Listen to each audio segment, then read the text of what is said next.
Thank you, Basal, for the good words. Good morning, everyone. Thank you for joining my session today.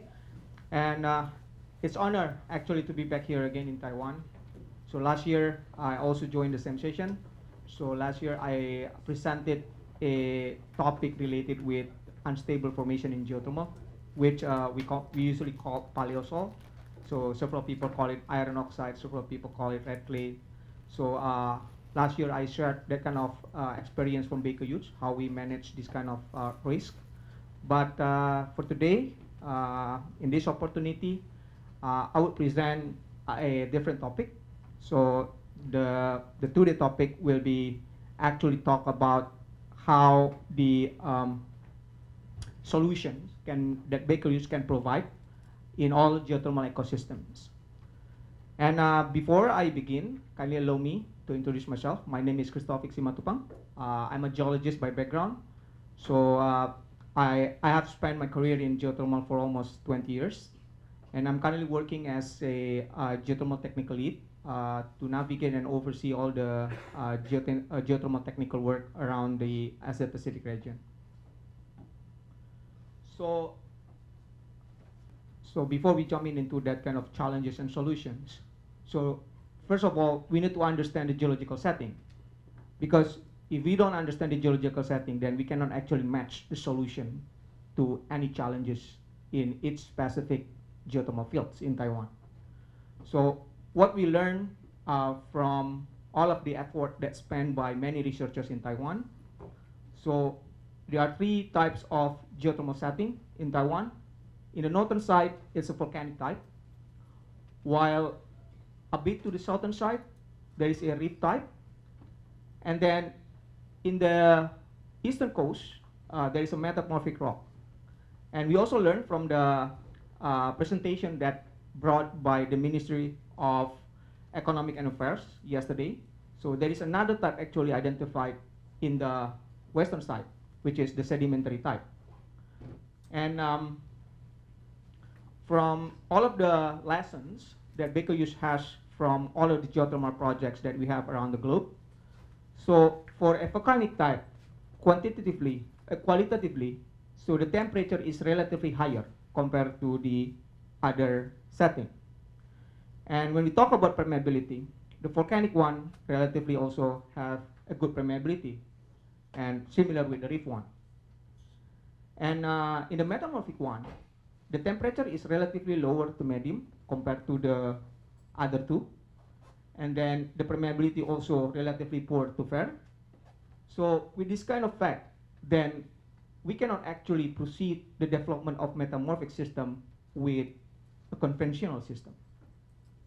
So understanding this one in advance is very critical because it will dictate how we actually strategize our plan to develop the resource. And then when we talk about fluid risk, in a volcanic system, since there is a magma degassing process from the magma body, then the magmatic gases will be dissolved in the fluid itself, and it may actually possess these kind of like corrosive fluids. And not also to mention, because there is a water rock interaction in the reservoir, then any certain mineral may actually be oversaturated. So if we produce this oversaturated fluid and also this corrosive fluid, then this kind of condition and situation may actually can lead to these problems along the operation stage. So therefore, we need to actually identify this kind of risk in advance, even during the exploration stage, when we conduct this geology, geochemistry, geophysics survey, in order for us to be able to define what is the strategy to develop the resource. And then once we understand this characteristic, now we are going to match with the goals that set by the government of Taiwan. So we also understand and learn from the government that the government set this very optimistic target, which is good. So by 2025, it is targeted to generate around 20 megawatts. And then by 2030, government expect to generate 200 megawatt in 2024. But we also see from the presentation of the minister that it is not 200. It's actually 1.2 gigawatt by 2030. So with this aggressive target, it's very critical for us to support the government with this kind of understanding from the subsurface point of view. Because once we understand this one, now we can develop the strategy. Like, for example, this one, the one that's shown on the bottom right. So it's very, I would like to highlight and stress out this one. It's very important for a subsurface risking to be conducted as early as possible and properly. Because the geology, geochemistry, geophysics surface survey, the result will be the basis for us to actually identify the well placement, the strategy for asset development, where to put the production well, where to put the injection wells, whether it is conventional, whether it is EGS, whether it is AGS. So once we understand all of these characteristics, now we can actually capture that one into our asset development plan, right? And once we develop the strategy, we also need to also develop the mitigation plan. Why? Because we still have high uncertainty once we completed the exploration stage. We can refer to many charts that developed by many institutions like World Bank. They already indicated, based on the global geothermal projects, we learned that once we complete the 3G survey, it's actually not reducing the uncertainty to significant level. We reduce it to a certain level, but we still have the uncertainty. So we have to actually acknowledge the uncertainty that we have here in the subsurface by develop the mitigation plan. So when we drill the well, all of the target, all of the basis to do that is actually based on the surface exploration survey, right? So if the well actually encounter, let's say, low permeability or low temperature, then we have to actually prepare the mitigation plan in advance. In this case, for example, if we deal with this low temperature, then, or medium temperature, then we have a technology called ORC, or another technology that called green loop, closed loop technology, where we can still optimize the well that cannot flow with conventional way, and we can still connect the well into the power plant. And then last but not least is the fit for purpose advanced technology utilization. So why it is important? Because as a service company, Baker Hughes doesn't want to actually offer a technology that only favor us as a company. Because from our perspective, we just like offer the high cost one, and then it will favor us. But we would like to make sure our client actually get the fit for purpose one. So we would like to assess which technology that actually really needed with the given resource characteristic. Because we would like to make sure that it's not only favor the service company, our side, but also favor our client. That's how we actually can make sure that we can run a effective geothermal project. Now we move on to the simple comparison between these three ecosystems. So as we all know, these are the three resource components, the main one, to simplify everything here. So temperature, permeability, and fluid. That's how we actually understand the resource characteristic. So in the conventional system, it is very suitable if we have the resource characteristic is the temperature is good, permeability is good, fluid is there, then conventional system is the most suitable one. But if we have a challenge with any of these components, then we might want to consider to utilize either EGS or AGS. And when we talk about the megawatts deliverability per well, so in a conventional system, we can see from many projects around the globe. I will take a sample from the one in Indonesia in Sarula. So one well from the conventional system in Sarula can generate up to 60 megawatt. So, but in EGS, and we learned from the pilot test project in the US, I think, correct me if I'm wrong, the highest one right now is in range of 8 to 10 megawatt per well. So if we go to the AGS, the megawatt generation that we can expect from the well relatively lower compared to these two systems. And then when we talk about other kind of like utilization, like cascading, then mineral extraction, then we can actually expect that one from conventional system. But we might not be able to expect that kind of mineral extraction technique from EGS and AGS. Because in EGS, we cannot expect this fluid that we inject to the formation and then react so fast with the rocks and then get the chemicals from the rocks through this water-reactor interaction and then being contained in the liquid, and then we are going to extract the minerals from the fluid. No, we are going to talk about geologic time, right? So, and we talk about also deployment right now. So deployment, like most of the existing operating fields in the world right now is the conventional one. And then for the EGS, we fully aware from the previous presentation in yesterday that the deployment of EGS, we just successfully passed through this pilot test stage and ready for massive deployment. While for the AGS for this wellbore closed loop, wellbore closed loop already also passed the pilot test and ready for the massive utilization. But for the intersection closed loop, then we still need to do a further pilot test, right?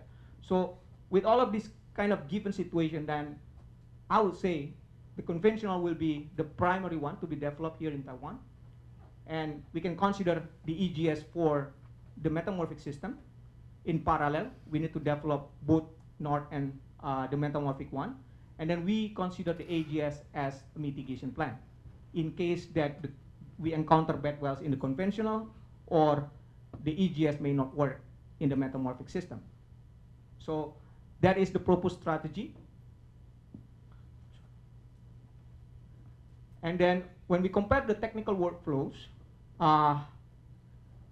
we talk about resource characterization, design, and simulation. So in terms of resource characterization, we need to actually understand the characteristic that I mentioned before, right? The temperature, permeability, and fluid chemistry. In order for us to be able to define what to expect and how many megawatts to be expected from the conventional system. While in the EGS,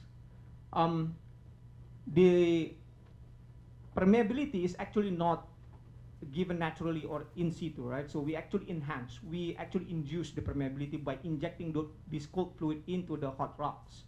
So that kind of technique now will actually ask us to understand the fracture characteristic. Therefore, we need to collect more data to enable us this kind of like fracture characterization study. And then once we get the data, then we can actually assess how we actually strategize the EGS deployment and also what to expect from the EGS.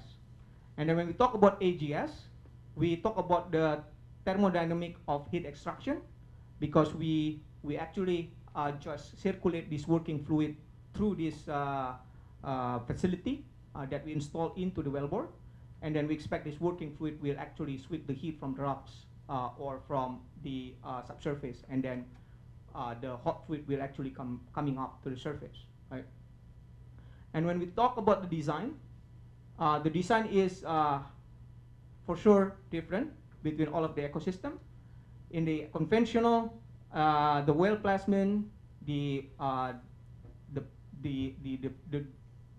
construction of the power plant, right, and all of those kind of facilities need to be acknowledging the fact that where the location of the upflow and where the location of the outflow, because we don't want to put the injection well in the wrong location, and we don't want to put the production in the wrong location as well. And we need to actually simulate through a numerical model how this certain technology, or sorry, this certain scenario actually will favor us for a long run.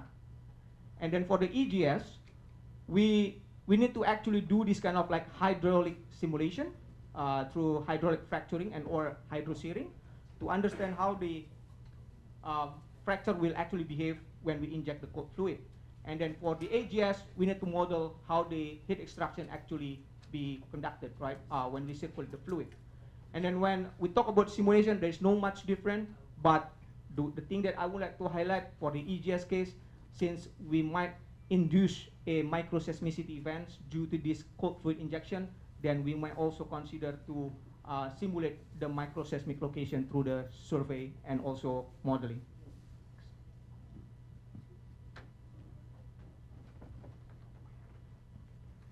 And for now, we move on to the conventional geothermal system. So these are the common challenges that we observe from the conventional system. So since we take out the mass from the reservoir, then pressure decline is expected, and then cooling can also be expected if we put the injection wells too close to the production wells, and scaling can also occur because of the over extraction. So we actually exceed the mineral saturation, and then corrosion may also occur if acid fluid present. And these are the potential solutions that bakeries can provide to actually overcome the challenges. And we have a very strong and robust portfolio in those listed countries. So I will take an example from ORC system. So ORC can be a good solution for any low to medium temperature system. And then this is the case study that I would like to share. So I share this one internationally because I do aware that the several systems in Taiwan actually get possessed with this kind of scaling problem, and therefore it's very important to actually collect data and the good data in advance for us to be able to actually assess the risk of the fluid when we actually extract the heat out of it. And then this is the case from Indonesia, where we actually assess the scaling problem in the well, and we find out that the scaling problem actually moving to the upstream side. It was started from the separator and then moving to the two-phase line because the fluid mixing between injection and the production and produced fluid. So that's why the location of the scaling, the position actually moving to the upstream side. And we try to assess the saturation for each location as shown by the chart below. And we actually define the solution and options and coupled with the economic model. So because as I said before, we don't want just to offer the technology, but we also want to make sure when we offer the options, we also offer a option that coupled with economic model. And then for the EGS, these are the challenges: complex drilling operation, fracture opening, economic justification because of this complex operation, and also because of this lateral drilling that we perform in EGS reservoir. And then these are the potential solution, and these are the portfolio that we have in the US, also Europe and Australia. And we're glad to actually provide you support in any EGS project that you have. And this is one of the case study in Utah Forts. So we got involved in the subsurface study and also in drill bit, wireline, and also pump in supporting the success of the Utah Forts project. Sorry, because time is up, I need to speed up. So, and this is for AGS. For the AGS, as we can see over here, that we, through our strategic partner, Greenfire, they successfully do the pilot test in COSO and Geysers geothermal field, where the challenges also successfully observed when we perform the pilot test. And these are the potential solutions that we can offer to overcome the challenges.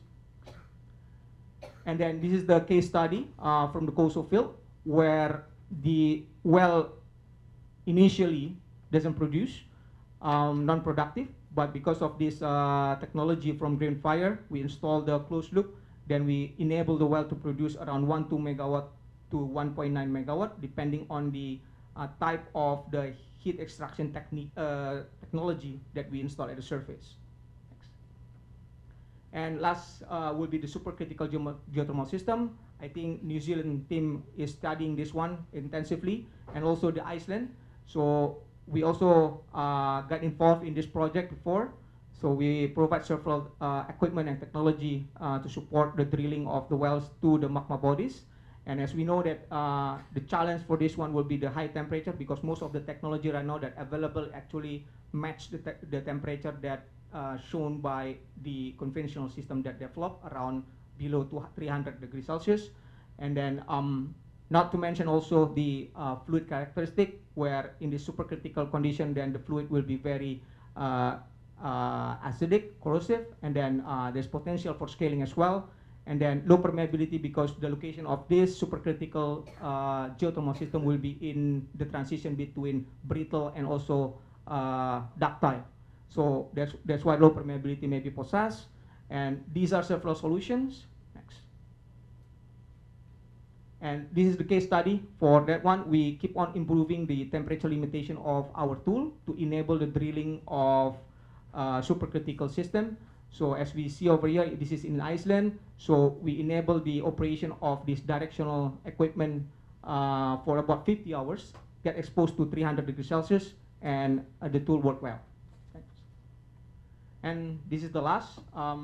So as presented by many Baker Hughes personnel, that we can actually promote these S2S solutions.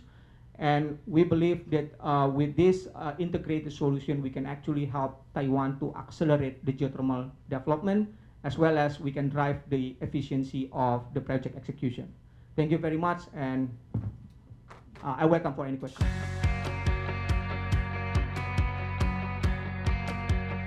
Kia ora everyone. It's a great pleasure to be back here again and enjoying the Taiwan International Geothermal Conference very much. And thank you very much to all the organisers and all the participants. I'm going to talk today about how we understand re-injection and production from our geothermal systems, where there's an aggressive and exciting program of development in Taiwan, and managing those resources is going to be critical to achieve those goals. So I'm going to run through the processes that we go through for managing geothermal production and re-injection.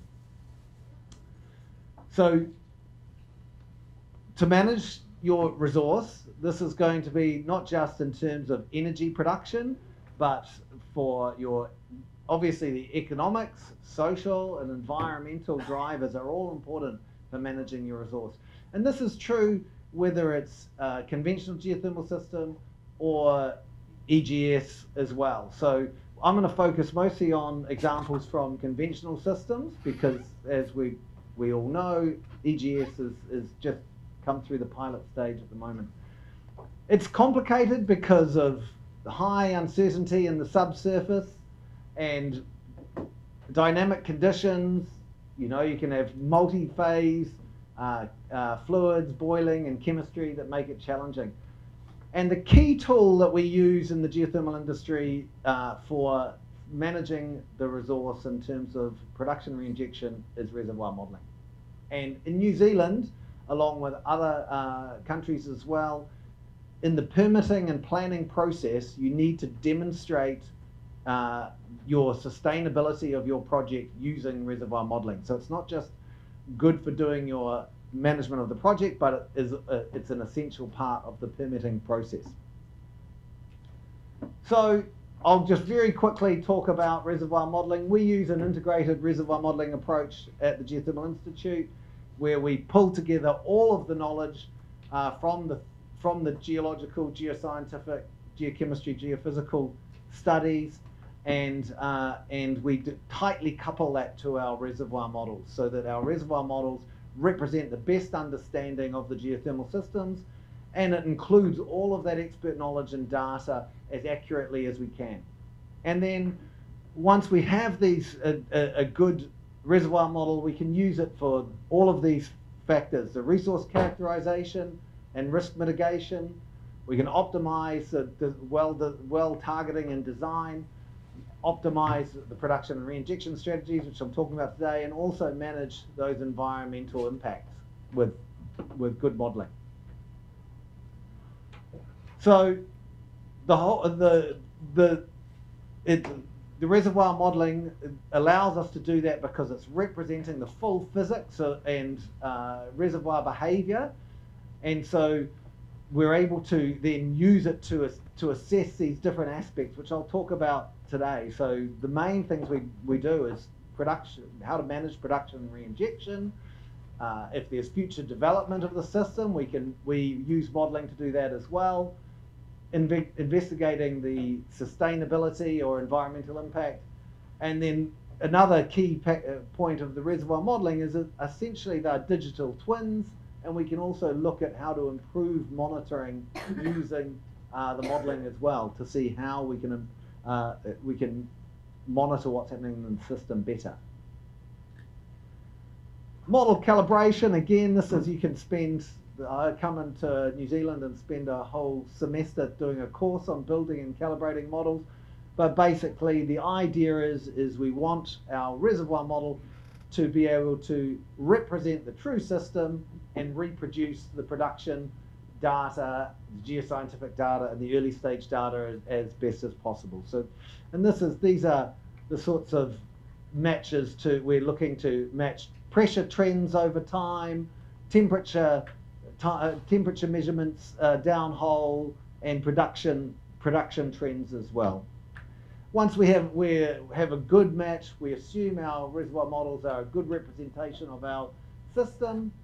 A key factor though is always remember, all models are wrong, but good models are useful, okay? So your model is always going to have assumptions, but if you build it well, follow best practices, take into account all of your geoscientific data and your production data, then it will be very, very useful tool. And that data is key. So this is from our colleagues in Iceland. This is a nice representation of all the different types of data that we would expect to be able to capture and represent in a good geothermal reservoir model. You know, from the geological data, borehole data, geophysical data, well logging, geochemical, well testing, and then all the way through to conceptual model data and administrative data. So a key takeaway there, the data is really important. You know, if you're going to make robust decisions about production and re-injection and managing your resource, then good data is really important. The modelling relies on good data, and start gathering the data as soon as you possibly can. It says day one there, but we mean day one of your project, not day one of production. But before you drill your first well, before you even have started applying for drilling permits, you should be trying to gather data in your project. And you know, there's lots of different systems for managing and storing data, and it's worth thinking about those systems early as well. Is there value in having integrated data management across the full suite of activities, from drilling through production to correlating that back to reservoir life? Absolutely, absolutely. Unfortunately, there's no standard for that right now in geothermal, and so that's you know, larger companies develop their own integrated databases. Unfortunately, sort of the off-the-shelf integrated databases from mining or oil and gas aren't quite fit for purpose. Well, they could be, but there's definitely something, as a global industry, that's something that we're working towards. Yeah, absolutely. But there's the earlier you can put some of that in place, the better. Yeah, absolutely. So a couple of key things. Remember what your reservoir models can and can't do. So they're very, very good at predicting where the hot fluid is going to be most likely to be and where the good average permeability is likely to be. But everyone who's worked in geothermal for any length of time knows you can drill a very successful well in a project and then 10 meters away drill another well which is unsuccessful. There's so much subsurface heterogeneity, and it will be exactly the same here in all of the settings in Taiwan, means that that can happen. So modelling can tell you where's the best place to drill on average, but it won't tell you the probability of drilling success exactly. It won't tell you exactly where to drill the well, It'll tell you how to plan it so you get the best chance of success. We can do very good predictions of future well behavior following initial well testing, but you can't know ahead of time exactly how a well is going to perform as well. We can't predict problems with casing and cementing with reservoir modeling, but we are able to do important things like investigate uncertainty quantification with good reservoir modeling now as well, and I'll talk a bit more about that.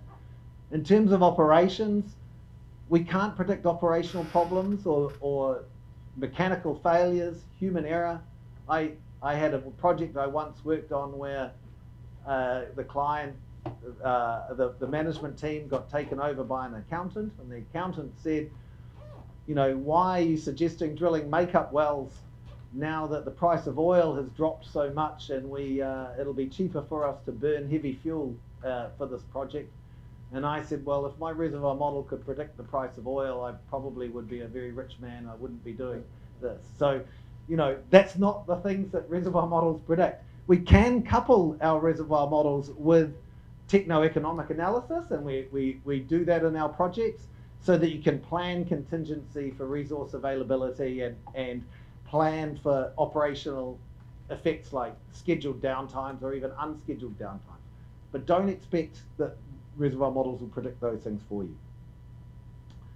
Okay, so this is the kind of thing, this is from one of our big projects in New Zealand, where, we work with the management team and the reservoir team looking at using good models to forecast all of these different scenarios for developing different parts of the system. So we're looking at the total takes from the system, and looking at different scenarios for taking different amounts from different wells, looking at how the enthalpy or essentially the energy or temperature decline over time, and looking at steam flows for different options for whether we close the power plant or build a small new power plant or a large new power plant. And this is a critical job that we do with reservoir models. Another one might be, this is an example of a different project where we're actually just looking to sustain a current level of production. And so the reservoir models tell you how many makeup wells you're going to need. And these are different scenarios looking at where we place the different makeup wells, how productive we think those makeup wells might be depending on the planned drilling technology. Are we going to drill wide diameter wells or typical wells? Optimizing reinjection strategies is another key and standard use of reservoir models, and it's going to be critical in Taiwan going forward, planning how this is going to work using good reservoir models. And this is just an example. It's not very surprising, but basically with no reinjection, we have the fastest decline in our production because we don't have pressure support, but we have the most stable production enthalpy or temperatures. When we move to our in-field reinjection, we get the most pressure support, so the best production, but we see the highest level of decline in our enthalpy and temperatures.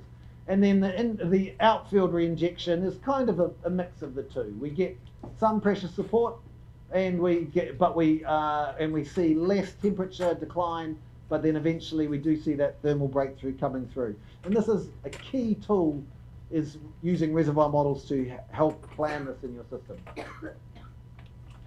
A new thing that we've been doing pioneering at the Geothermal Institute is running these forecasts with uncertainty quantification.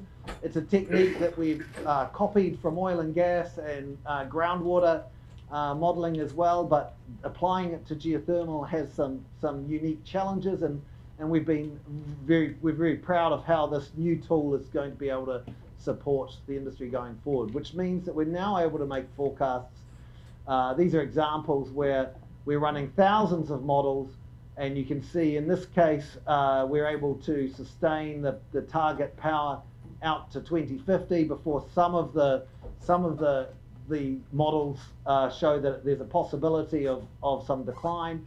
And then at the higher target of 260 megawatts, we can see, it's much more powerful being able to tell the decision makers, you know, we're 90% sure that we can sustain that out to 2037, but you know, we're only 10% sure it'll make it out to 2045. So this is giving the decision makers ranges of forecasts is going to be become standard, and it's much more powerful than the standard reservoir modeling. And this is just an example, again, another example showing the with a case with and without investment. And one of the interesting things to see about this is because we're without investment, the uncertainty is much lower because we're dealing with wells that we already understand relatively well. There is still some uncertainty about how the decline will happen. This is, you can see the P90, P10, P50. But then you notice with new investment, increasing productivity from the system, we see much more uncertainty. And that's because you're drilling into areas that are unknown. And so being able to give this sort of information to decision makers is going to be really critical when you're drilling into new areas like will happen in Taiwan. Another thing we can do with this new technology is this is actually, so taking thousands of realizations of the reservoir model, we can not just look at things like power production, but we can look at the likelihood of where the boiling zone is. And in this particular case, we were really interested in where this liquid level was because we knew that the deeper liquid was acidic. And this tells us the probability of encountering steam or liquid. And so in this case, the idea was, well, let's make sure we don't drill any wells deeper than 500 meters below sea level, because in all of the thousands of realizations of models we ran, all of those models had steam at that elevation in this location. So this is a kind of innovative new technology that we can use reservoir modeling to support the effort in Taiwan. Another advanced tool we're using reservoir modeling for as well is in partnership with the Geothermal Technical Office in DOE in the USA and Lawrence Berkeley National Lab is looking at critical minerals extraction from the Salton Sea. And we've also applied this in another resource in Italy. And this is all around including in the models those estimates of how much of these rare minerals are in the geothermal brines and how much you can extract.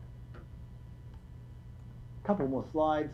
CO2 reinjection is going to be very important in Taiwan. In New Zealand, we've been pioneering that as well. So in our conventional systems, several of our conventional systems, we now do full reinjection of CO2, and understanding where that CO2 is going, how long it'll stay in the reservoir, what impact it might have on your production is going to be very important. So this is another exciting. Is that for artificial lift or for sequestration? Well, for both, it does have an artificial lift effect. At the moment, it's the New Zealand industry are doing it not for sequestration, but for carbon neutrality. But we do have a project, because there is a certain amount of CO2 that is produced often. Depends on the system, but for some it's not insignificant. And so this gets us to truly net zero. And then it also, but we do have a project looking at net negative, so carbon sequestration in active geothermal systems. And we fully expect that there is, what we've seen already is there can be a artificial lift benefit to it. But you need to manage that, right? So you need a good model that's going to do a good estimate of the flow paths. So key takeaways, reservoir modeling is your critical tool for managing your resource, planning your production, reinjection, and it's going to allow us to assess those economic, social, environmental impacts as well as the production and injection strategies. It's key to have good data and as much data as early as possible. And we now, as I've just demonstrated, we're able to use reservoir modeling also to support these more advanced applications and geothermal uses as well. Tēnā koutou katoa. Any questions, please? Sure. Yeah. So some people use the model treat as gross media, and some people use the actual function system to simulate. So do you have any comment on these two different approach? And for the CO2 sequestration, I have a follow-up question about where's your resource of CO2? Those are very good questions. So for a conventional geothermal system, the best practice is a porous media, but we often do porous media in a dual porosity approach where we are representing fast fracture pathways and matrix where we allow some thermal non-equilibrium. And the reason why that is the best practice is that to model and understand a conventional geothermal system properly, you need to model a very large area. You need to model that all of that recharge and all of the full convective system properly, which just isn't practical with a DFN at this computationally at this stage. Smaller scale for an EGS, the preference would be a DFN, but once you get into tens of kilometers squared to model a full convective system, that's not practical. And it also raises running DFNs. You either need a method to have a very good characterization of your DFN, or else you need to run massive ensembles of models to account for the fact that you don't know what your true DFN looks like. So you need to statistically account for that. So those are the reasons why at this stage best practice is still porous media with dual porosity for conventional systems. For CO2, there's all kinds of options. In New Zealand and potentially in Taiwan, I suspect we have a very good managed forestry system in New Zealand, and there is a certain amount of forestry waste that is a good source of then CO2 essentially. So burning wood slash or wood pellets, you could actually, what we're looking at in a project which is supported by the New Zealand government in partnership with the University of Canterbury in New Zealand is, perhaps increasing enthalpy of fluid with some boiler, extra heat from burning wood slash, capturing the CO2 and then also sequestering that as well. So, yeah, but any industrial processes that are producing CO2 could be used for a net negative approach. Thank you. Thank you also, then. Again.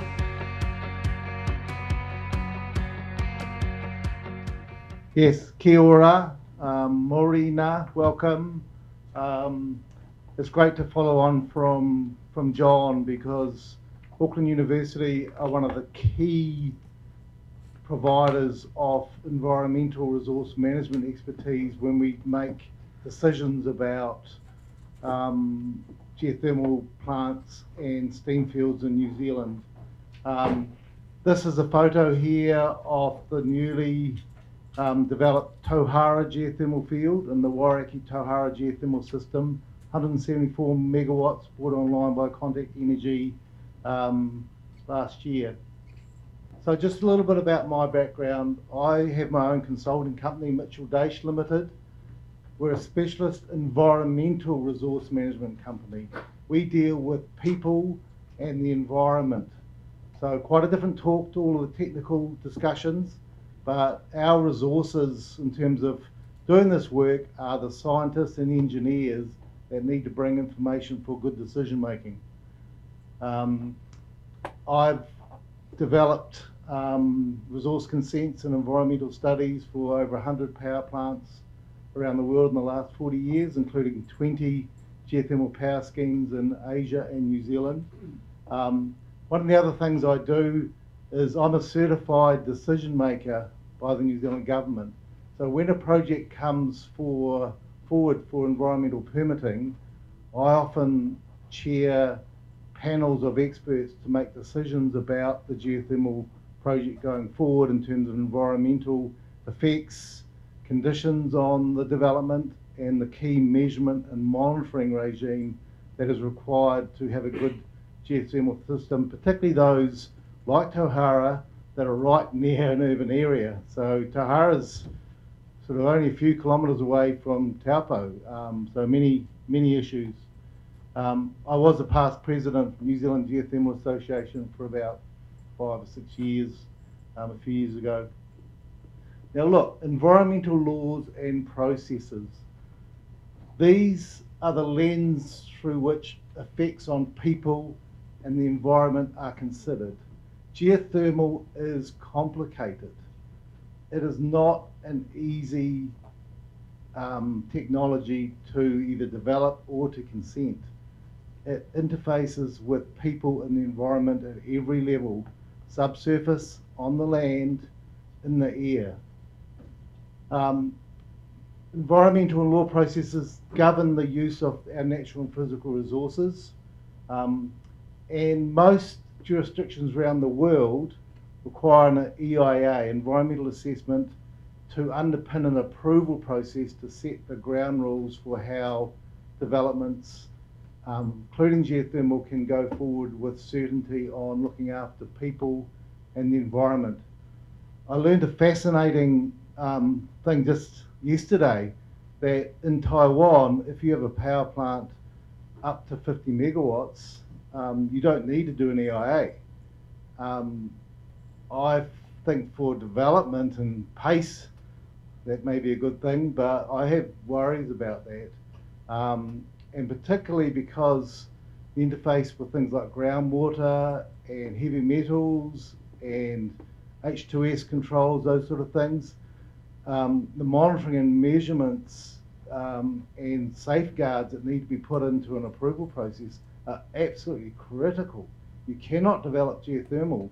When I first started geothermal in 1985 in New Zealand, Wairiki was pouring all of its geothermal reinjection water into the river. It was using river cooling, and mercury was just pouring into the river from the geothermal system. So I certainly find that a bit outstanding. You know, it's not quite unbelievable, but certainly an interesting fact in Taiwan. Now, in terms of the main environmental issues that we're used to in terms of this technical area, we're looking at reservoir sustainability. So how do you develop a reservoir sustainably is fundamental to decision making in New Zealand. You can come along and put a whole lot of wells in, have a field that's not big enough for your power plant, and it's gone in 10 years. So in New Zealand, through the modelling and the geoscience, we have to approve a long sustainable use, which is important for investment, but also for sustainability. Surface geothermal features are a big issue. This is Pahutu Geyser. Subsidence, particularly near townships. If you take the pressure down in reservoirs, your land starts subsiding and houses start tilting. So big area.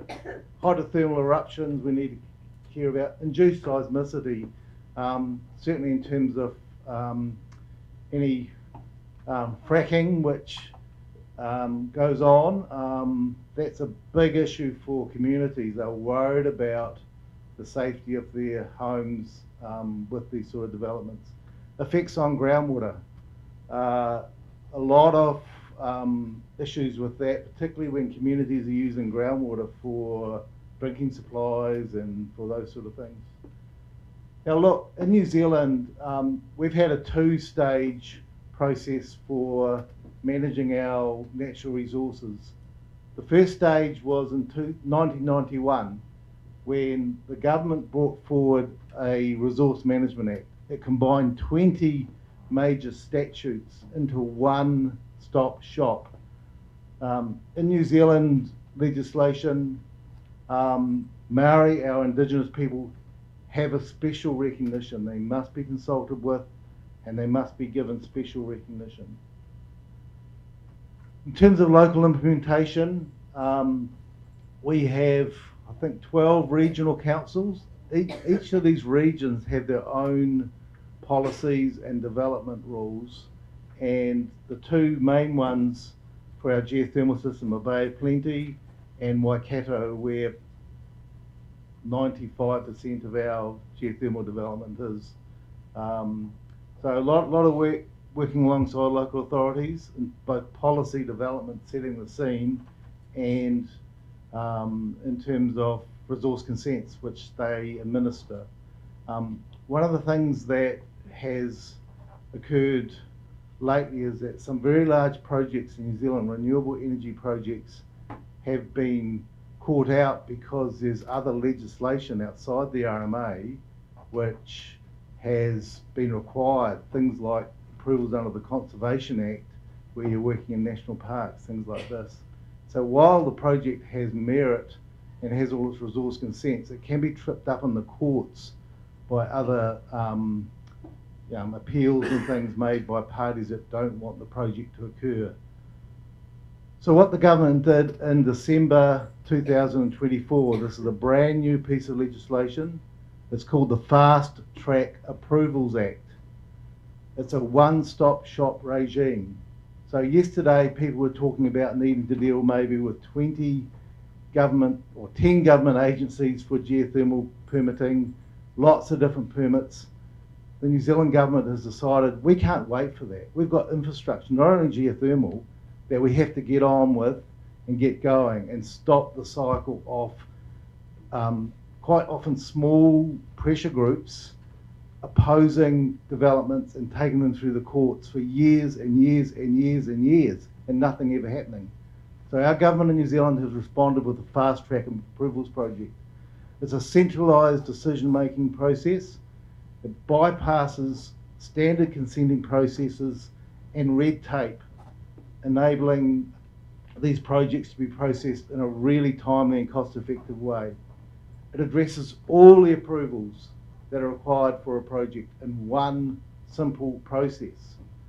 In terms of conservation land, your national parks, developers have to do a land swap. So if you're affecting a national park by cutting trees down or building roads, the requirement is for the developer or the owner or the government agency to find another area that's not national park, add it to the national park and do a land swap. It's very effective. I've done this a number of times for hydro projects, things like this as well. You have to be a project of national significance or regional significance to obtain access to this approvals process. And it speeds up the approval process, but you have to maintain high standards of environmental management and account for Indigenous rights. So just these are the two purposes of the two acts. This one here, RMA. So we've got a long purpose. We've got to promote sustainable management. We've got to look after a whole lot of things. If you get into the Fast Track project, and we have 150 projects currently going through in New Zealand, there is only one purpose: to facilitate the delivery of infrastructure and development projects with significant benefits. And as a decision maker, I make decisions under this new Fast Track Approvals Act. It's very clear. Get on with the job. We've got to go. We've got to go, otherwise the world's going to be in big trouble with climate change. Just quickly about Tauhara. This is an example of another fast track process we did a while ago, and this was under a previous fast track process which again was very fast, because we started consenting Tauhara in February 2010. We've done about a year and a half of work with all of the New Zealand experts. GNS Science did the geoscience information, Auckland University, actually John's father, Mike, ran all the reservoir modelling. We had Jacobs doing the engineering. We had top ecologists. We had top air quality specialists. And we had this incredibly strong package of information and expert evidence in New Zealand, and I think everywhere in Taiwan. The way that the technical people provide and make a difference to fast tracking and getting on with the job is they provide the expert evidence to a decision maker like me. and I'll listen to the expert, and they give us advice like, what is the sustainability of the field? What are the areas of margin? So the involvement of experts, science and engineering is absolutely critical. So to get into this fast track process, you've got to do your homework with the expert teams. We had a decision by the end of 2010 through that previous process, and the new Fast Track Act will be even quicker. Now, just in terms of consenting and what we had to prepare for Tauhara, was we had to identify, this is 15, 20 square kilometres, the project. I don't know whether I've got a pointer here. Oh, here we go. Mount Tauhara in the middle, so the project wraps right around the base of a big or a large ex-volcano, Mount Tauhara. The town is right here, and managing the effects between developing a large geothermal project right near a town needs a lot of thought and a lot of good management and a good mitigation process as well. So just to summarise, this was Mount Tauhara, the project site for the Tauhara Geothermal Project pre-development. It's a sacred mountain for the Maori people. There are so many stories about this mountain, and the power project is now built on the flanks of the mountain. And one of the things that got this underway was in 2008 or 9, Contact Energy decided to drill a well in a new part of the Tauhara geothermal system. It came in, it was TH11 or TH12, it was a bonanza well, and it gave the company confidence to go ahead and do all this incredible sort of planning type of work. That mountain, I think, in terms of your volcano here, is of the same type of status. The amazing thing that Contact Energy did was, with my assistance, there were about 12 Indigenous people organisations all around this sacred mountain. We made agreements with each and every one of those, and before we went for our decision making, those agreements, which included a whole lot of mitigation packages, employment opportunities, and in some cases bringing Maori land into the steam field so they could actually get economic benefits from their own land, underpinned a very fast and a very successful process. I can't underestimate the importance of developers working in true partnership with local communities and Indigenous people, because in my experience, both in New Zealand and around the world, Indigenous peoples have a right to be involved. In New Zealand, a lot of the geothermal systems are on Maori-owned land. You heard probably from Richard Adams, MB Century. They're owned by Tuarapaki Trust, who are a Maori land-owning organisation that 20 years ago developed their own geothermal project themselves at Mokai. They built their own geothermal power plant, they supply direct use heat to greenhouses, they built their own dairy factory, and all the process heat comes from their own geothermal power plant.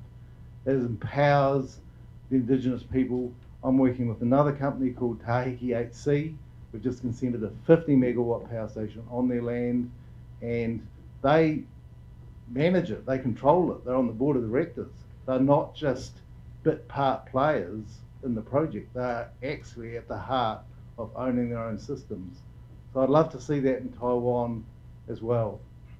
Look, that's my presentation. I see I've got 3 minutes to go, so any questions I'll be happy to take.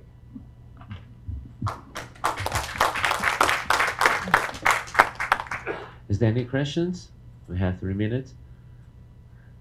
And that should give a very strong suggestion to our EIAs. and I think that the fast track is also that we will first consider. We will in the same stage. Yeah. same consideration. Yeah. So is there any? Yeah, please. So for now, this monitoring plan is required when you trying to get permission or when you trying to get license in BC. Yes. So when you submit your application for a fast track, you have to have all your management plans and monitoring plans prepared and in detail, saying exactly where, what you're going to monitor, what the techniques are. So that has to be all prepared. And when a developer comes to me as a chair of a decision-making panel, I have to make sure that those are all in place. I impose conditions to make sure they are implemented, and there's reporting back on all of those things regularly. The other thing in New Zealand is, because under the RMA, the Resource Management Act, liability is strict. We have strict liability. So if a company does an offence against the environment, for example, it pours reinjection water into a local stream, affects the groundwater, it's not the company that's prosecuted, it's the manager that's prosecuted and the director of the company that's prosecuted. So that strict liability means that the environment and the community effects and all those sort of issues are very personal to those that are responsible. So that's another very strong technique that means companies act the way they should in terms of environment and effects on communities. Thank you. Thank you. Okay. Okay. Thank you, Dash. Yeah. Then welcome the next speaker.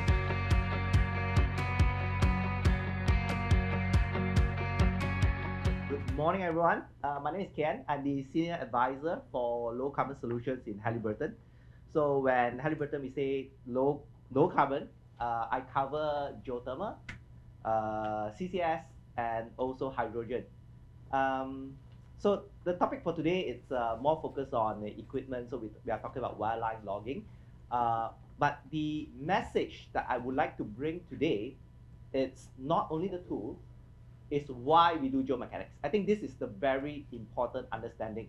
And why is geomechanics, I wouldn't use the word different, I would use the word important, especially in ESG in the EGS well, sorry, there's a typo there, ESG well. So the enhanced geothermal system. So let me go very quickly now. For the wireline, now what we want to look at is the goal, right? The goal is very important. Everything we do, there's a objective and motive to it. So in Taiwan, definitely we are looking into increase the geothermal power production in the next few years. So this is the common goal that we look at.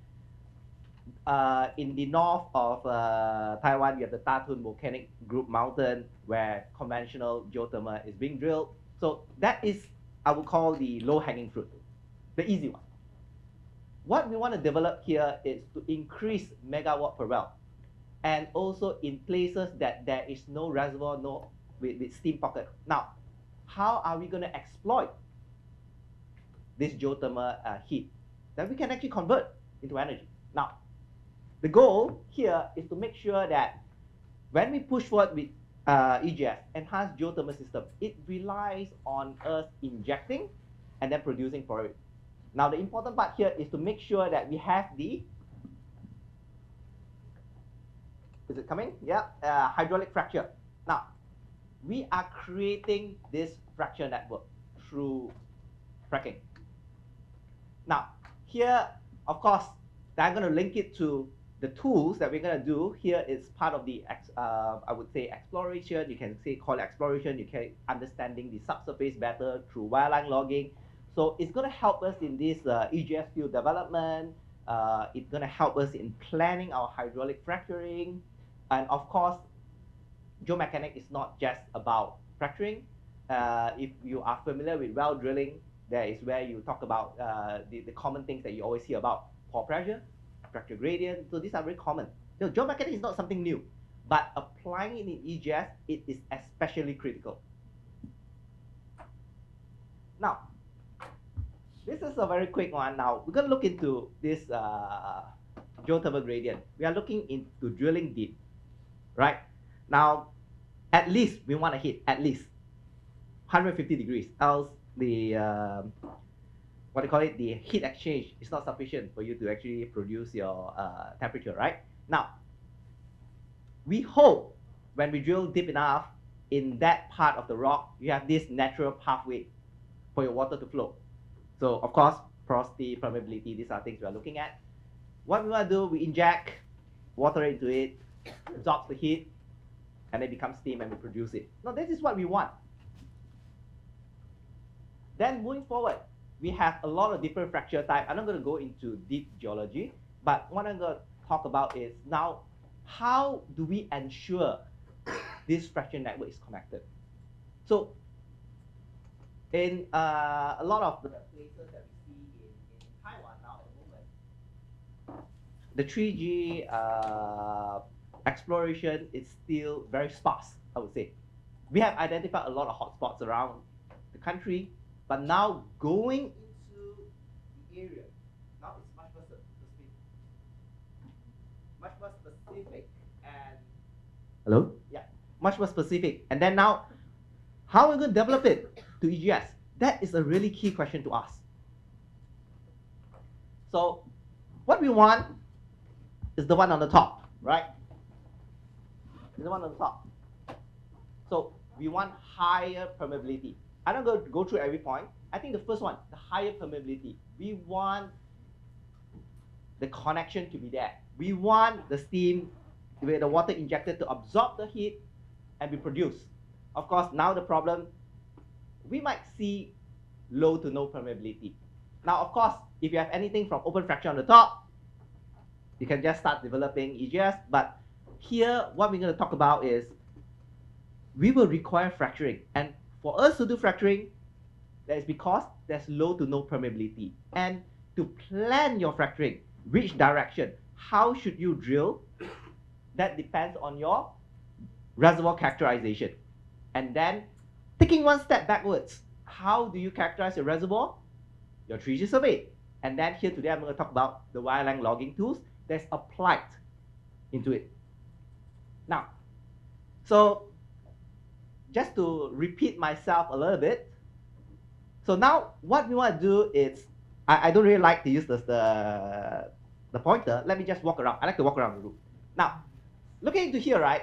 This is a very simplified version of the EGS well design. It could be looking like drilling from two different well heads far apart. It could be any design that would you could put it in the same path parallelly going through it. So that's not important. The important part is what we want, the fundamental to it. One injector, one producer. That's it. That's the fundamental of the design. Now, connecting, that's the next question. So, I should have brought this with me here. Now, going straight into the tools. Now, when we drill a well, it is not recommended that you start your well design. Yes, this is my well. I'm going to drill laterally, and then the next well will go laterally. Planning is easy, but number one, how are you going to plan it? Where you start drilling, which direction of azimuth you should go. Now that's the question. Now here, why borehole logging is important. You have your 3G survey, you had a general understanding of your reservoir, but when you go into the finer details, that is what is important. Now, just a very quick one, we're just going to talk about like this. I group it into three different points, but the fundamental to it is that the wireline logging should be done before you start drilling the lateral section. You can plan it, but are you sure you should drill this direction or this direction? Now, since the direction is important, let's look at it why. Now, before I go into the why, let me just talk a little bit on the tools that during our logging, what we want to do is log the vertical section first. So we see the first point to ensure it hits your target depth. That's fine. Now there is a point here called faster tool deployment and reducing high temperature exposure. Now this is the tools that we use. There's always a temperature threshold that you can take from the ground. Now of course when you drill you hope to hit the hotter rocks, but not all tools can. Now this goes off again. Hello? Okay. So not all tools can survive more than 200 degrees for a long continuous time. But of course our the tools in Halliburton, we are qualified to, again, I hope you can hear me. So our tools are qualified more than 200 degrees, right? Which is actually sufficient for a lot of the operations. But why is it faster to do a vertical section? Actually, it's very simple. Because we are just relying on gravity to pull the tools out. We can get the tools quickly down to TD, recover it up quickly, so that we ensure accuracy in the measurement. We also ensure our survivability of the tool. So these are things that you need to think about. Now, while you are drilling and you complete the TD, you still have some mud cooler remaining in it and still in effect.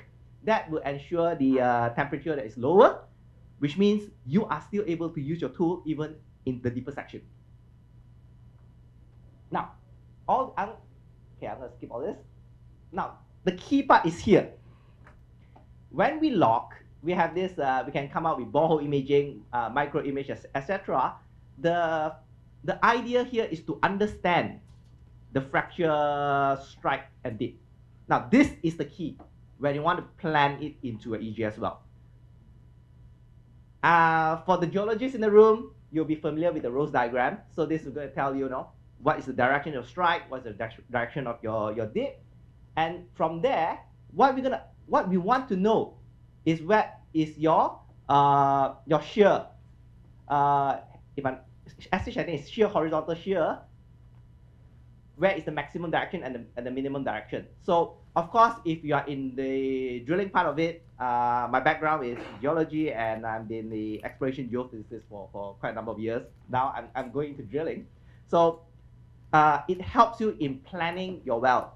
Where you're going to set the casing, what's the mud that you want to use, the weight of the mud, etc. You want to make sure that you do not have any collapse and stuff. Those are under drilling, right?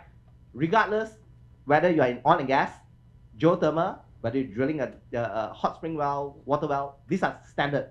But what we want to move into is to understand the direction, the tensile fracture direction. This is something that is important.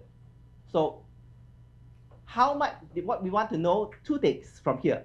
The pressure that we need and the direction. So two things here, pressure and direction.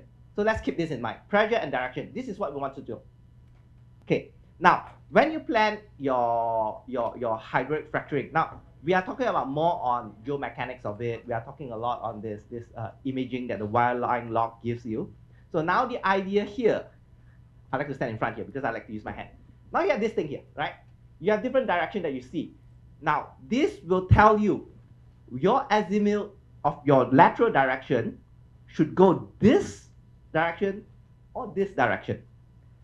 You can plan, yes, based on the early understanding of the subsurface, the geomechanical study, the simulation, you probably have planned the direction.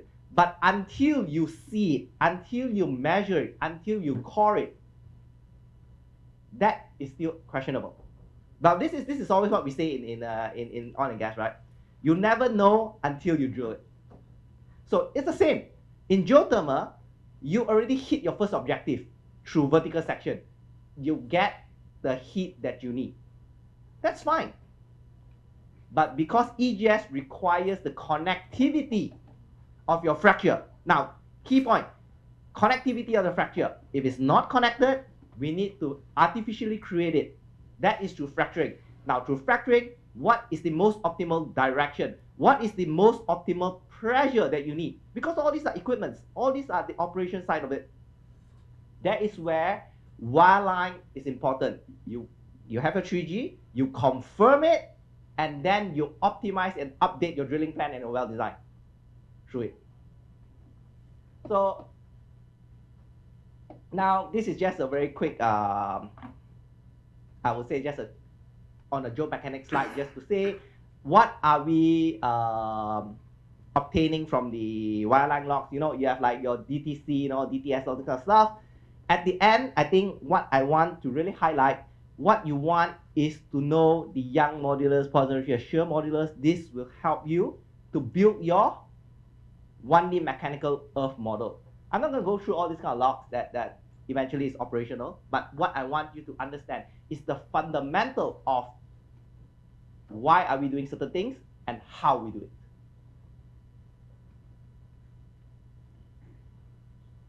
So here, this is the important part of it. So after all your 3G survey, you understand you have a conceptual model, you have a simulated earth model. Now it's to include your wireline information to build your geomechanical model. So here, that is where you understand and predict how would your fracture network look like. So with you drilling the well here, should you be placing the next well here, or should the next well be on the other side, or the next well should be on top of it? So that will depend how your geomechanical model looks like and how you simulate your hydraulic fracture model. So from there, you start to plan, you start to optimize. We can, very importantly, understand that you want to ensure the success and connecting the fracture network. That is the key point in all your EG as well. Now, just a quick summary of the tools. This is very simple. For those who you are in the wireline industry, those who are under drilling domain, you know that you have like triple combo, you know, measuring your gamma ray, porosity, and density. If you look into well bore image, definitely you have your micro image, you know, your borehole imaging. Then of course your sonic log to actually define the weak plane and the geomechanical input study to the model. So all this is the preparation for the way forward. Number one, it's we need to understand your geomechanical parameters, right? How do you get that? You need additional logging, understanding of subsurface. You have your formation test and every stuff. Combine your regional geological information just to make sure that you plan for what I have at the top. Your okay, I'm trying to control my pointer. Your multi-stage hydraulic fracturing. How are you going to plan your staging for fracturing? Should you plan it at how many stages? What is the pressure? All those things, you have to come back to your data input, parameters, update, optimize your planning. Eventually, you get your hydraulic fracture done. Then, of course, after that, you have production testing. But for my presentation today, my message to you is do not underestimate geomechanical modeling. We understood that it is very important in drilling, but because we are developing EG as well, it is very important that it is used to ensure the fracture that you create connects. That is how you ensure the success of your EG as well. So I think that should be about 20 minutes of my time. This is my last slide, and thank you for listening. Yes. Thank you. And Hang on, is there sufficient data resolution using LWD tools while drilling to get the triple combo sonic data, or do you have to use wireline? Okay, so on the LWD, I think there are a lot of very good information you get from LWD, but it does not need 100% wireline to do it. But the other thing that we need to think of, if you want borehole image. Well, you use downhole broadband to get wireline quality long-sliding drilling. We can. That's so I think the fundamental is here. Definitely during drilling nowadays we do LWD. So if that is sufficient, well, you can live with that. But of course, if you want to do high resolution, you need more data. Well, you go into wireline. I think the message what I want to bring here is not really on the tools, but the fundamental importance of having the right data to actually build into your mechanical model. Thank you. Next. Okay. And any questions? Even you can raise your question, please. So I think because of Taiwan, they don't have the physical log property data. So you use only the wireline. Probably have to recommend that we need physical testing of the geomechanics, like tensile state, compression state, and triaxial state. We calibrate the two. Otherwise, only the wireline log probably not going to be good enough, for the interpretation of the parameter. Okay, I hear you from here. Of course, this is just one of the tools that that we use to understand of course, the geomechanical property of the rocks. Of course, the other things that we're going to look at is, are you going to do coring? Do we have core testing in the lab? So those are the things that we do need, but it's just that on this presentation is focusing on the tools from our wireline department. Of course, I definitely will not discount the importance of coring, lab mechanical tests. So those are equally important. So the key here is the more information you have, the better understanding you have, the better you can plan.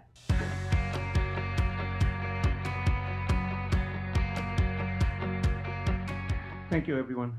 Very good morning. My name is Nasikul Islam, Nasik in short. So I'll probably try to go a little bit slowly, just to give you a little bit of what we do in Exceed Geoenergy and what we're actually working on some of the projects. And a lot of our work is around supercritical CO2 and how we can manage generating heat and power using supercritical CO2 as a working fluid within the turbo machinery. So we are an operating developing company based out of Houston, Austin, Texas, and Houston. But we work across the US, and also we do have offices in Spain and in Mexico as well. I think everybody has seen this, so I'm just going to frame this around the geothermal challenges in Taiwan. Just a little bit background. I am a drilling and completion engineer for 24 years, oil and gas. Moved into the geothermal side in the last year. But we're kind of really instrumental in transferring a lot of those knowledge and technologies that have been used in the oil and gas into the geothermal to accelerate development of the geothermal industry side of things. So a lot of challenges within the Taiwan geothermal market, as you see, but how we can actually rapidly get there. So there's a lot of focus on performance, a lot of training courses going on hard rock drilling, understanding the drill bits, and so really applying that is something I would probably put in context and in perspective. So excuse me. A lot of technologies that you see here probably are still not being used in the geothermal industry. So if anybody knows what's managed pressure drilling or what are chimera type bits, which is a hybrid of PDC and the roller con, stuff around the chillers and the coolers, or subsurface directional drilling technologies. So all these directional technologies can be used to really drill in the subsurface to reach the reservoirs where you wouldn't be able to reach from the surface. So this is a well-utilized technology in the oil and gas. If you look at offshore drilling, there's only few platforms, and you have 100 wells from that one platform that is being drilled. So, if you think Indonesia is doing it with Pertamina, or everybody, around Petronas has a lot of wells, and today there are a lot of systems out there that you can actually monitor.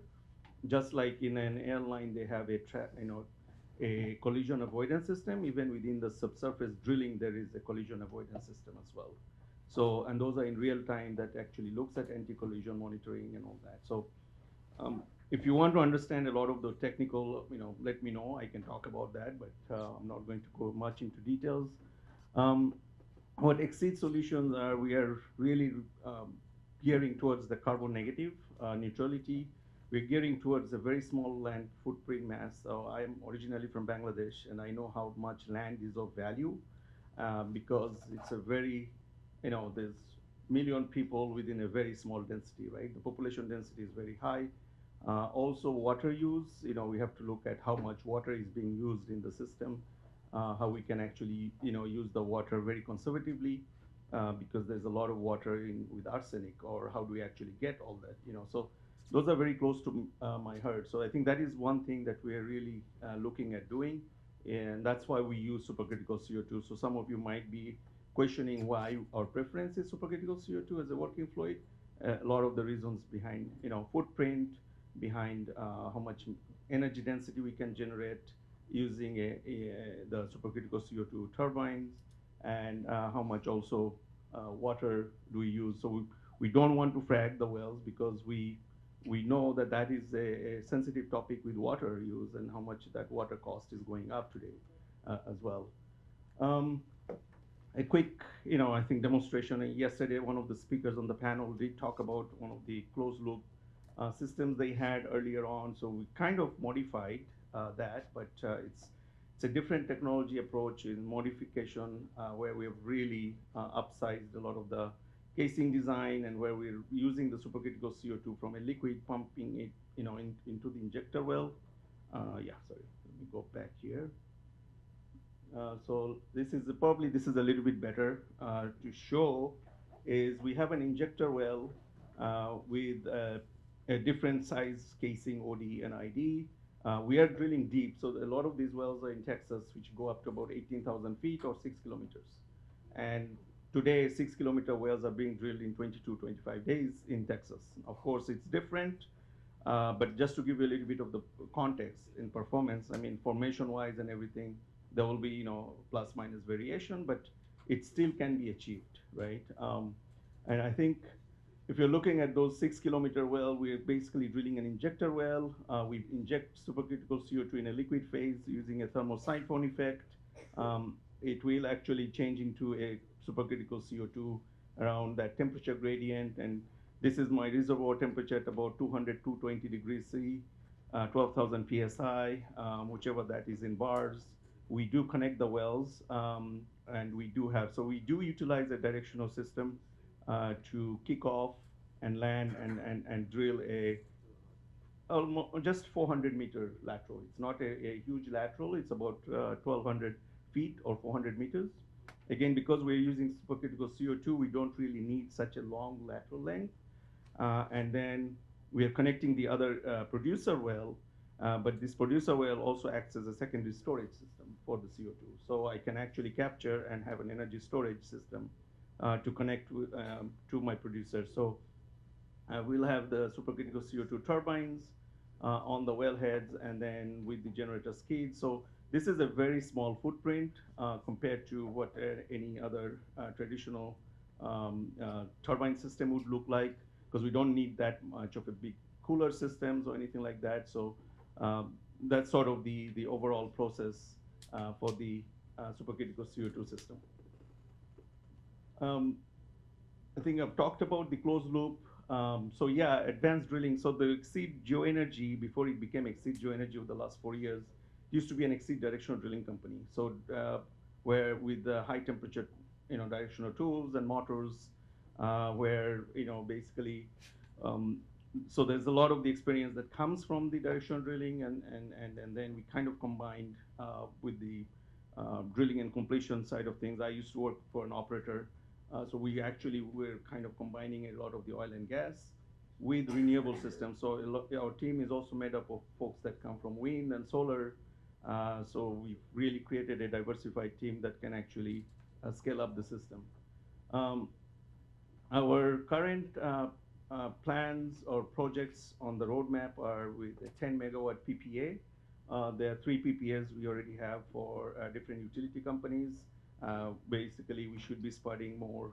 Stay tuned this year, but we'll have more technical presentations in the GRC coming up, and some of the SPEs. So I also am a board member in the Geothermal Rising Conference, and also the Society of Petroleum Engineers, where we have a lot of communication between the oil and gas and the geothermal community. So there's a big group. So in fact, I'll put my SPE hat now a bit and say, if there is there's a geothermal technical section, GTTS, which has some representation in the Philippines, in Indonesia, but I don't think there is one in Taiwan. So I definitely like to touch base with someone of you to have that representation here.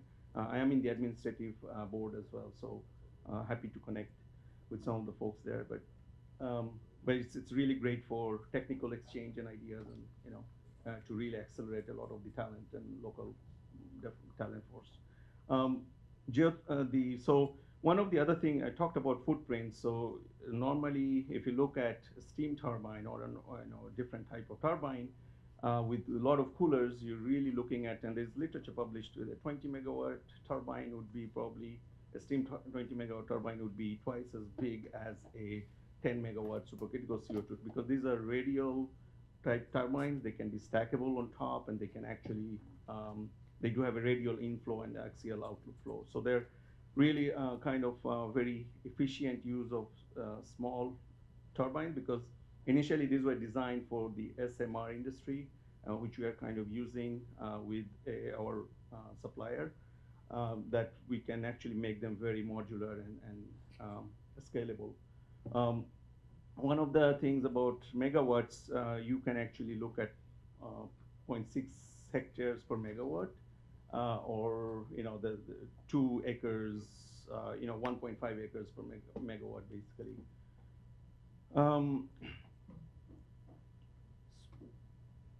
Yeah, so we do a lot of risk mitigations, and I think the previous presenter were talking about geomechanics, and yes, so we definitely look at a lot of the geothermal modeling, because all about the thermodynamics is how does my heat transfer across my reservoirs. So basically, you're going to be looking at a lot of that reservoir simulation to de-risk understanding in different hot rocks, in sedimentary basins, in different type of geologies, right? So we want to understand that delta T temperature. So I showed you my producer well. The temperature difference should not be huge, because if you lose a lot of temperature in that producer well, then you're not really transferring that into the enthalpy, which will create your work done to move the turbine, right? So your enthalpy and entropy needs to be definitely controlled. So that's why that temperature, the vertical wells is cemented, making, it's insulated. Somebody talked about insulated drill pipe yesterday, insulated casing, that can be done on casing as well, but you also have to have good cement to surface, not for just insulation, but also for well integrity purposes, so that well can last for 30 years. So when I talk about well construction, it is actually another thing to notice is drilling plus completion plus production, the entire well life cycle. It's not just a drilling side of things. So that is something to also keep in mind, that when we de-risk the technology, it is for the entire well life cycle for 30 years. We have seen some of these strengths, weaknesses, and opportunities, but I think as it consists of maybe Taiwan, is you're looking really what can be some of the threats within this type of technology, or again, it is definitely it's a new one. Everybody will have different reservations about it, but obviously, it is, again, who knew that the fracturing couldn't generate power in the old days, right? Or unconventional oil.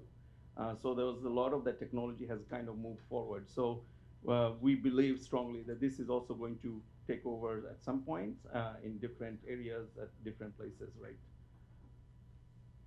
These are some of the wells we are planning already. There are 3 projects in plan to be spudded later this year. Spudded means starting to drill, basically. And a lot of our the wells are, as you can see, they are directional, but only about 1,200 feet here, or 400 meters laterals, and each wells would be 150 meter apart, or 150 feet apart, and that's based on that reservoir modeling to make sure we can drain as much heat as possible that we can actually produce from the producer well. This is not a mixer, by the way, that makes cake. So just to kind of, sorry if you missed the humor, but Yeah, so as you can see, these are, so wellhead design is also very important for the well integrity. So I have to look at my casing corrosion, CRA, what kind of insulation I have inside here so that I can actually, because there will be some temperature loss through the connections, and so we want to minimize it as much as possible. So I do a full thermal heat flow modeling in the wellbore, in the reservoir, to really see what my temperature delta to create that enthalpy to make the work, right? So a lot of these, these wells here are just surface-wise 50 feet. Now, they can be compressed even further. Oil and gas is actually drilled 10 feet apart, which is only 3-4 meters.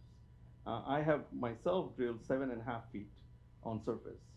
So you can imagine, so again, think about an offshore limited place that you can actually put your wellhead, how many wells you have on surface. But because all the work is in subsurface, in directional drilling, that is easily possible. So your footprint on surface is very minimum. And we can also contain that wellhead underneath. So we can dig an 8-foot cellar or about a 3-meter cellar, and we can encompass that to make it completely invisible from the surface, right? So it's neat and clean and lot less distraction.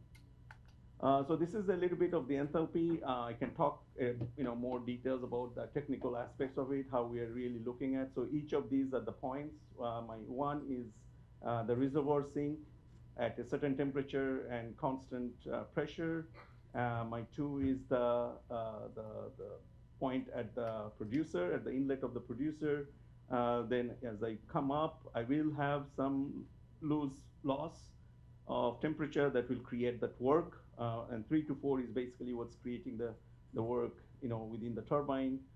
So that modeling is critical. Supercritical CO2 has specific properties with very low specific heat capacity. That means it heats up faster. It has less frictional pressure. So if you don't really, you can drill with supercritical CO2 deep. Sorry, we're drilling with water base mud, but we're evacuating, displacing that well with CO2 on the completion side of things. Okay, so it's not that we're drilling with CO2. So sorry, we are drilling with water-based mud, just the normal way to drill the well, and then we're displacing that with CO2. So CO2 is the carrier fluid that would actually transfer that fluid. So we have that CO2 will be flowed at a certain velocity. And then we do have to do some reservoir modeling to understand the thermal drawdown effect, because that is also important. We don't want to flow too much that it declines the production very rapidly. And a lot of that also, so if that pressure also reduces, then there are ways to kind of create a different convective system, pipe in pipe, or we can actually put an ESP at certain depth to keep that pressure in tune. So we still get that output that we want. And right now, a lot of the simulations are showing about 10 to 15 megawatts per well loop. So basically now you're really looking at a higher energy density being produced for that unit area and unit volume of CO2 captured. This is a quick, this is for a 150 megawatt project, just a sort of a, we do use some coolers, but we're not really cooling it too much because we don't want to cool that supercritical CO2 to way below the supercritical state, because then we have to heat it up again. And we want to maximize the use of power. We don't want to have a lot of residual power. So the net effective power has to be high. That's why we don't want to use too much energy to cool or any other pumps to heat up the CO2. Yeah, this is available. This is published. This is in literature. There's a lot of reasons why CO2 is being used instead of water, and again for supercritical,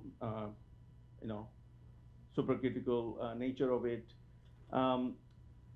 Just to kind of go back into drilling performance-wise. So drilling performance-wise, I was talking about 6 kilometers within 22 days. That's basically what you want to be targeting for a really low number of LCOE. How it can be done, definitely a lot of planning and a lot of lessons learned from one well to another, and basically how you can actually get those sections through. A lot of wells are actually drill in a horseshoe well today as well in the oil and gas, but so I'm going to rush through some because I think my time is up, but a lot of these is what I was talking about before in terms of active drilling of tests to really understand the energy that you're going to be inputting to produce that ROP, right, or rate of penetration. A lot of our partners are well known. University of Texas is also working with them, and I think that's our team. Yeah, I think that's just my. Yeah, thank you. Is there any question here? Yeah. Yeah, I got one. Is the 6,000 meters surface to surface or the TVD? TVD. Thank you. TVD is through vertical depth. Anybody that? Yeah. So I have two questions. One is how much amount of CO2 we are talking about here? And the second question is there any evaluation of well integrity under different level of seismicity to prevent leaking for your system? So the first question is how much volume of CO2 based on the volume of the casing and ID of the casing. In our wells, we have about 10 to 15 metric tons per well. So that's 20,000 barrels in US units. Integrity-wise, obviously, this is why having a good cement to surface, making sure that well, all the wellheads, the casing is all CRA rated. The corrosion resistance alloy. There's NACE 15, NACE 25, different materials. So yes, but without obviously breaking the bank, because I also have to optimize that my AFE doesn't go up, my budget in terms of authorization for expenditure. And I also have to keep reality in check. So obviously those scenarios we have to do a lot of the probabilistic estimation. So I do a P10, P50, P90 in all my well planning to make sure that I'm actually within that P75 at least, and I can have the variances. So then all the project planning, that's why that it's very important to plan the well. So planning takes 50% of my time, and maybe execution while drilling will probably be 30%. Right. Thank you. I know we know that the CO2 is very corrosive, right? Yep. So what your material to put into the casing? So CO2 is corrosive at low pressure pressures. So you're really looking at low pressure pressures, and that CO2 that's why we are displacing it with pure CO2 that we don't have any water in there. If there is any kind of water, would have to have different material like Inconel or to overcome that. But all our designs are assuming maybe 1% water. So we actually do the due diligence of a flow loop test. And because we're talking about high flow rates as well, any kind of paths for leak resistance. But in those weakest paths, we usually upgrade that with different Inconel. So instead of using Inconel for the whole casing, I'll actually use it only on those leak paths. And that's how I also optimize the my cost. thread of connection as well, because the tubing, the thread, because that's going to be special, because otherwise you're going to be easier to leak, not only the cement. Correct. Gas leak type probably not good enough. I don't think, probably you have. Correct. So there's definitely some casings which are, looking at, especially like from NHK or Sumitomo. Yeah, we're looking at modifying a lot of those casing connections. But so they're definitely not API. There will be the premium metro-to-metro seals. One more question. What's the in-house, like you mentioned on the last slide, that the in-house. Sorry, I can. Electricity in-house. How many percent? Because if you have a lot of the energy to compress, to critical and pump, and then return again. So it's going to be, like 20%, 30% of the gross profit. Because, for example, like you need 10 megawatt, right? Right. So what's the install capacity? Like 15 or 13 or so? What's going to be a lot of energy? No, so our 10 to 15 megawatts is based on the mass flow rates. So we control the mass flow rates. So basically, we're just using m dot c delta t. So between the two, we want to make sure that's why we have a different casing IDOD to really produce that. And we don't want to have additional power sources like auxiliary power sources to eat up that power. We want to have as much 15 megawatt to be produced. So the residual is about only whatever we are probably taking is 2 to 3 megawatts less. Like 30 to 30% of the cost. Yeah. Thank you.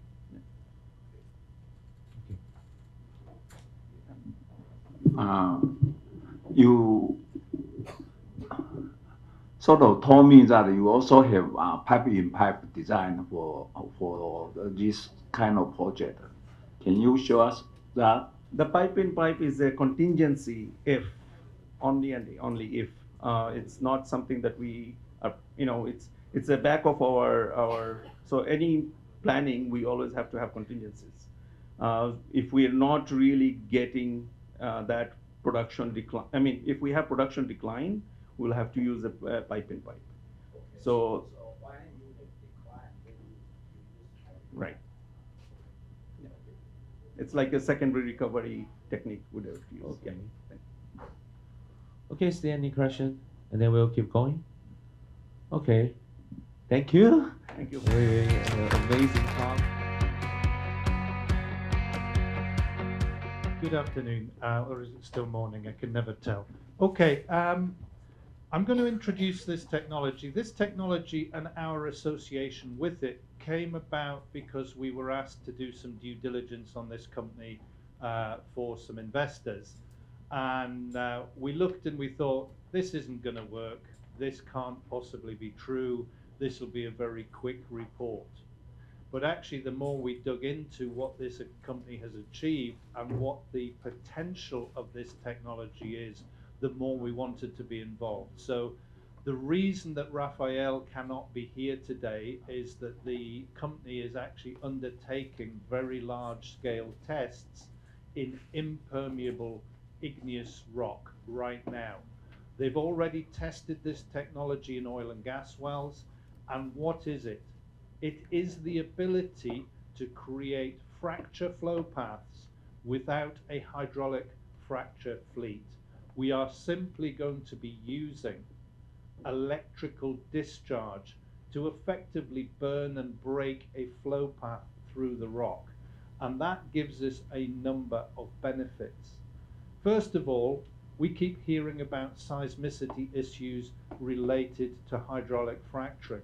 We've not just got the seismicity of the actual frac itself, we've got the very large risk of exciting or inducing secondary seismicity as those fluids are potentially forced into existing fractures that have stress on them, and that stress is suddenly relieved.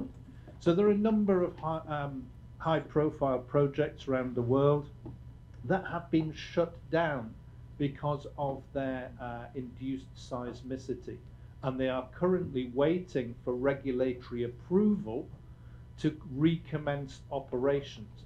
But this technique, because there is no injection of fluid associated with it, has the very real potential of being operable in areas where seismic regulation is extremely tight. So where is this technology applicable? We've already done tests. I say we because I like to be associated with the success of this company. In reality, I'm just a hanger-on to their success. Legacy Energy, they've already done a field test in Oman at full scale in oil and gas wells. Very successful test. Obviously, we want to be talking about geothermal energy and its applicability here in Taiwan. We've already mentioned this idea of not having induced seismicity. But what's one of the other constraints that we have here in Taiwan? How many frac trucks do you have in Taiwan right now? I can count 0. You don't have the capacity on the island right now to affect EGS on any scale because you don't have the equipment. You're looking at importing a huge amount of equipment to start doing EGS projects. How many companies do you think want to come to the island with all of that equipment? And we're talking about probably 100 container loads of equipment for 1 or 2 wells. We're not realistically going to attract any company to come to the island until we have a critical volume of EGS. And that potentially restricts our development. It slows our development, because till we prove the technology, till we prove EGS here in Taiwan, nobody's going to want to invest. So without proving it, we can't get the investment. But we can't prove it because we can't give the companies that do the frac operations enough wells to make it worthwhile bringing all of that equipment to the island. So it's really a critical technology if we want to start to develop EGS. The other thing that we have here is we've got limited area for development. Have you ever seen a frac fleet arrive at a rig site? You need a very large surface area. There are a lot of trucks, there's a lot of pipe work. And then we've got the water resource. We're going to be using millions and millions of cubic meters of water for a traditional hydraulic frac. And what do we do with that water when we get it back? When we've finished the frac job, where does the water go? We have to treat it because it's been injected into the ground and it is now contaminated. So we've got lots of limiting factors here in Taiwan for assuming that we can go to EGS. I genuinely firmly believe that that's the right direction of travel, but we're going to be inhibited if we don't find a solution to how do we create these artificial flow paths without having a hydraulic frac fleet on the island. I understand that you have no surface expression of mineralogy of critical minerals here on the island, but you have volcanism, you have zones of alteration, so it's reasonable to assume that there are deposits of critical minerals available associated with the volcanism. Okay? But we can't access them because they are too deep. It's not possible using typical excavative extraction techniques to actually access those minerals if they exist in the ground. And there is a lot of interest in a new technique called non-excavative extraction. This technique involves drilling 2 wells or a sequence of wells, creating flow paths between those wells with fracturing, and circulating a fluid through those fractures that contains a leaching agent that preferentially scours and dissolves the minerals that we are looking from the ground. So that's from the mining industry, that's non-excavative extraction. It sounds very much like an EGS well to me.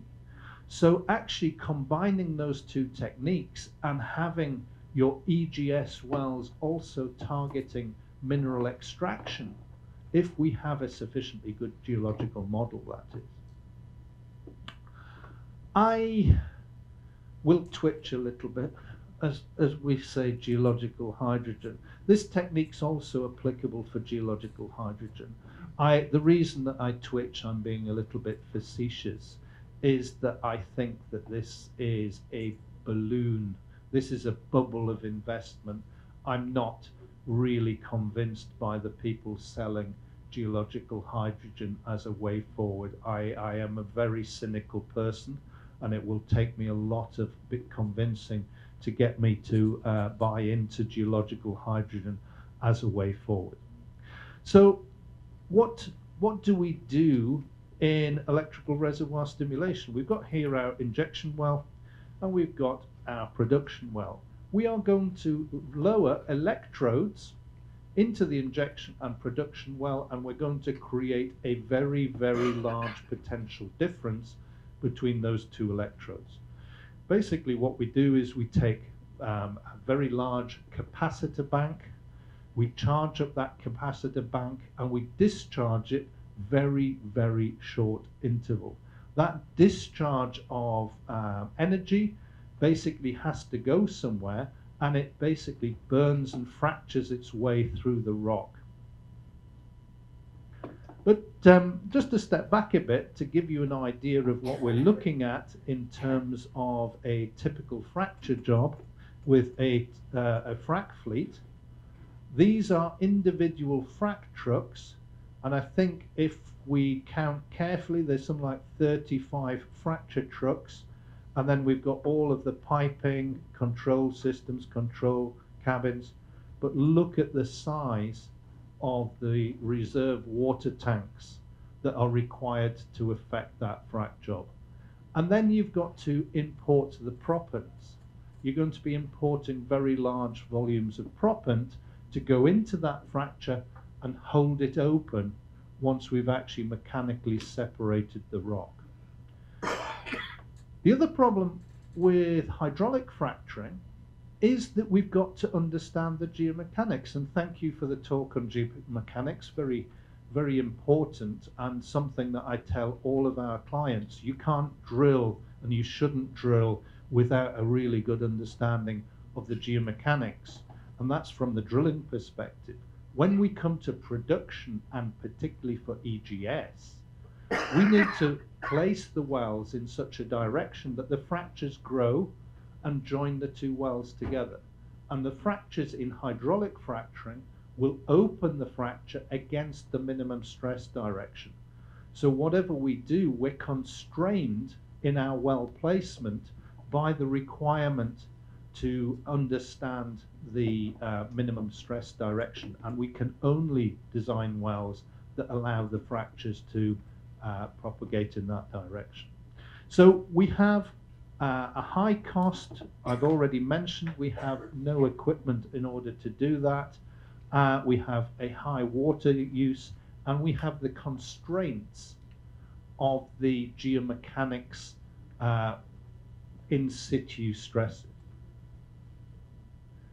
So in this technique, which is somewhat unique, the electrodes go into this well and this well, and as we discharge the current through the rock, we don't get a single planar flow path like we do in hydraulic fracturing. We get a dendric flow pattern, like the branches of a tree or the roots of a tree. So we don't get a single large diameter flow path, we get hundreds and hundreds of small dendric fractures. What we're looking for in geothermal is the best possible heat exchange surface between the fluid and the rock. And a single planar fracture is not the best solution. A multiply branching dendric fracture is what we would rather have. So you might say this is all fantasy, this will never work, and that's the approach that I took when we started the due diligence. We thought this is never going to work, but actually it's already been done. It's already been done in sedimentary rock in the field. So they scaled up from lab tests and they actually went out to Oman, and this is the crew. This is the original test setup. This is their constant current setup that they had. This is a 500 kilowatt system running off a 1 megawatt generator, and this was deployed very, very successfully last year. So what was the result of that stimulation? And remember, this is still oil and gas because this technique is applicable across all those industries. The numerical simulations were actually somewhat pessimistic. And I always like that in a model, when a model is slightly more pessimistic than reality. I always like to have better results rather than worse results. And I can't remember who said, you know, all models are wrong, but some models are useful. It's absolutely the truth. These guys, after the single, and remember, this is a test. This is a test. This isn't a commercial operation. The well showed a 130% improvement in production after 1 month, and even after 5 months, this well was still producing 85% more than the pre-stimulation production rate. So that was with their original design, which was a DC current.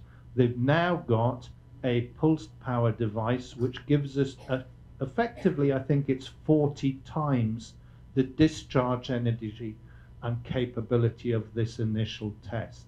So what we've got is we've got the ability now to actually push to much bigger fractures. Thank you. I'm doing the next presentation as well, so thank you.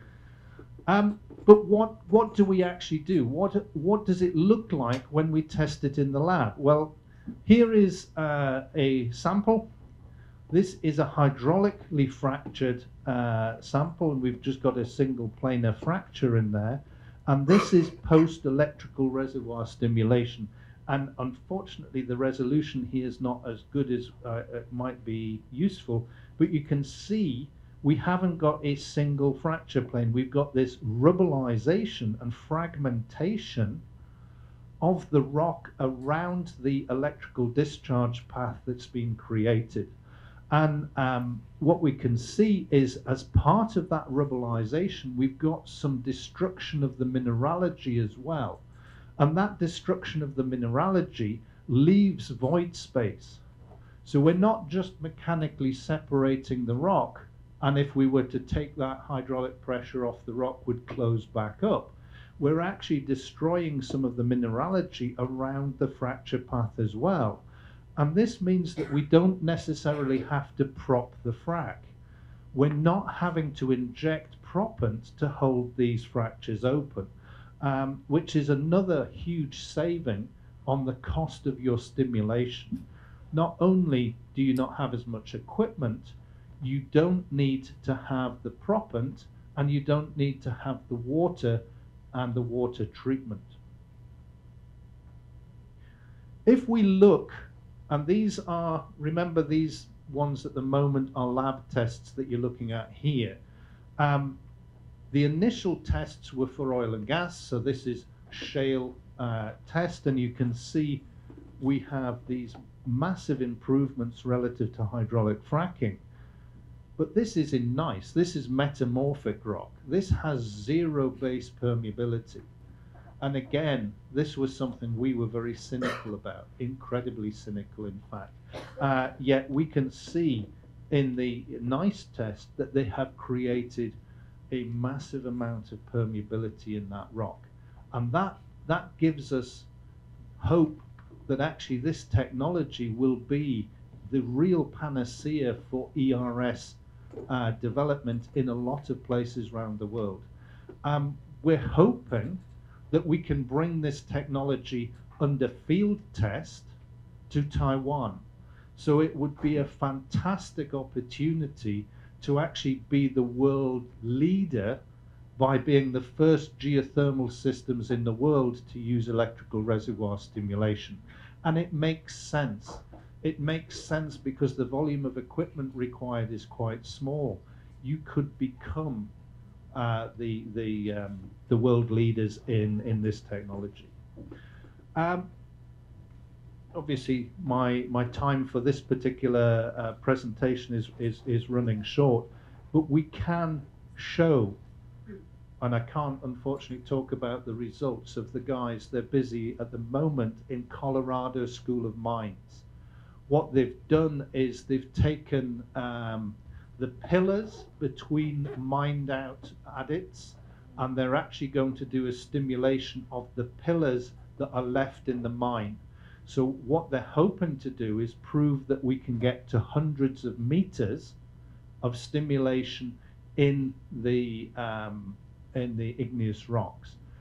The results in the lab were far better than anybody could have hoped. And in fact, there's a video of a very large boulder of igneous rock. They discharge the current through it, and at the end, it's a pile of rubble. It literally is a pile of rubble. And what they're seeing is that the current is actually, rather than jumping between pore fluid with some conductivity. It's jumping between mineralogy that has some degree of conductivity. So even in the most acidic granitic bodies, this current is still able to jump between the discrete mineralogy that has conductivity. And certainly with the pulsed technique rather than the DC technique, they're seeing some very, very good results. And hopefully in the next 6 to 8 weeks, those results will be made public. What does that cost in terms, my time is open, we'll take some questions in a moment. What does it cost relative to hydraulic fracking? And please bear with me, these are kind of indicative costs. I'm not going to price a job on this at the moment. But you're typically looking, for example, in Fervo, you're looking between 4 and 6 million per well for stimulation. A comparative cost for electrical reservoir stimulation would be in the region of $2 million. So that's a considerable saving in the capital investment required to get your EGS system operational. I have to be quite careful because I actually have involvement with Terra Thermo as well. Terra Thermo, a German EGS development, they're drilling down to 5 kilometers and they are going to put a number of EGS pairs in or triplets in, stimulate them with electrical reservoir stimulation. Hopefully that will start happening in 2027. Unfortunately, because the geothermal gradient we're talking about there is 27 to 30 degrees per kilometer, the drilling costs are going to be considerably higher than they would be here in Taiwan. I'm going to flip through the chart on geological hydrogen because it makes me worry. This is the team. They have 14 PhDs in their team. They're a very, very clever bunch of people. But what's more important for me, they're a very, very nice bunch of people to work with. They're very honest, very straightforward. If something's not going to work, they'll tell you it's not going to work. They're not trying to sell snake oil here. They have achieved a huge amount with very small amounts of investment. So I have to take my hat off to them. I started off as a cynic and I'm absolutely a convert to what they're trying to achieve now, because if it works, it will be revolutionary.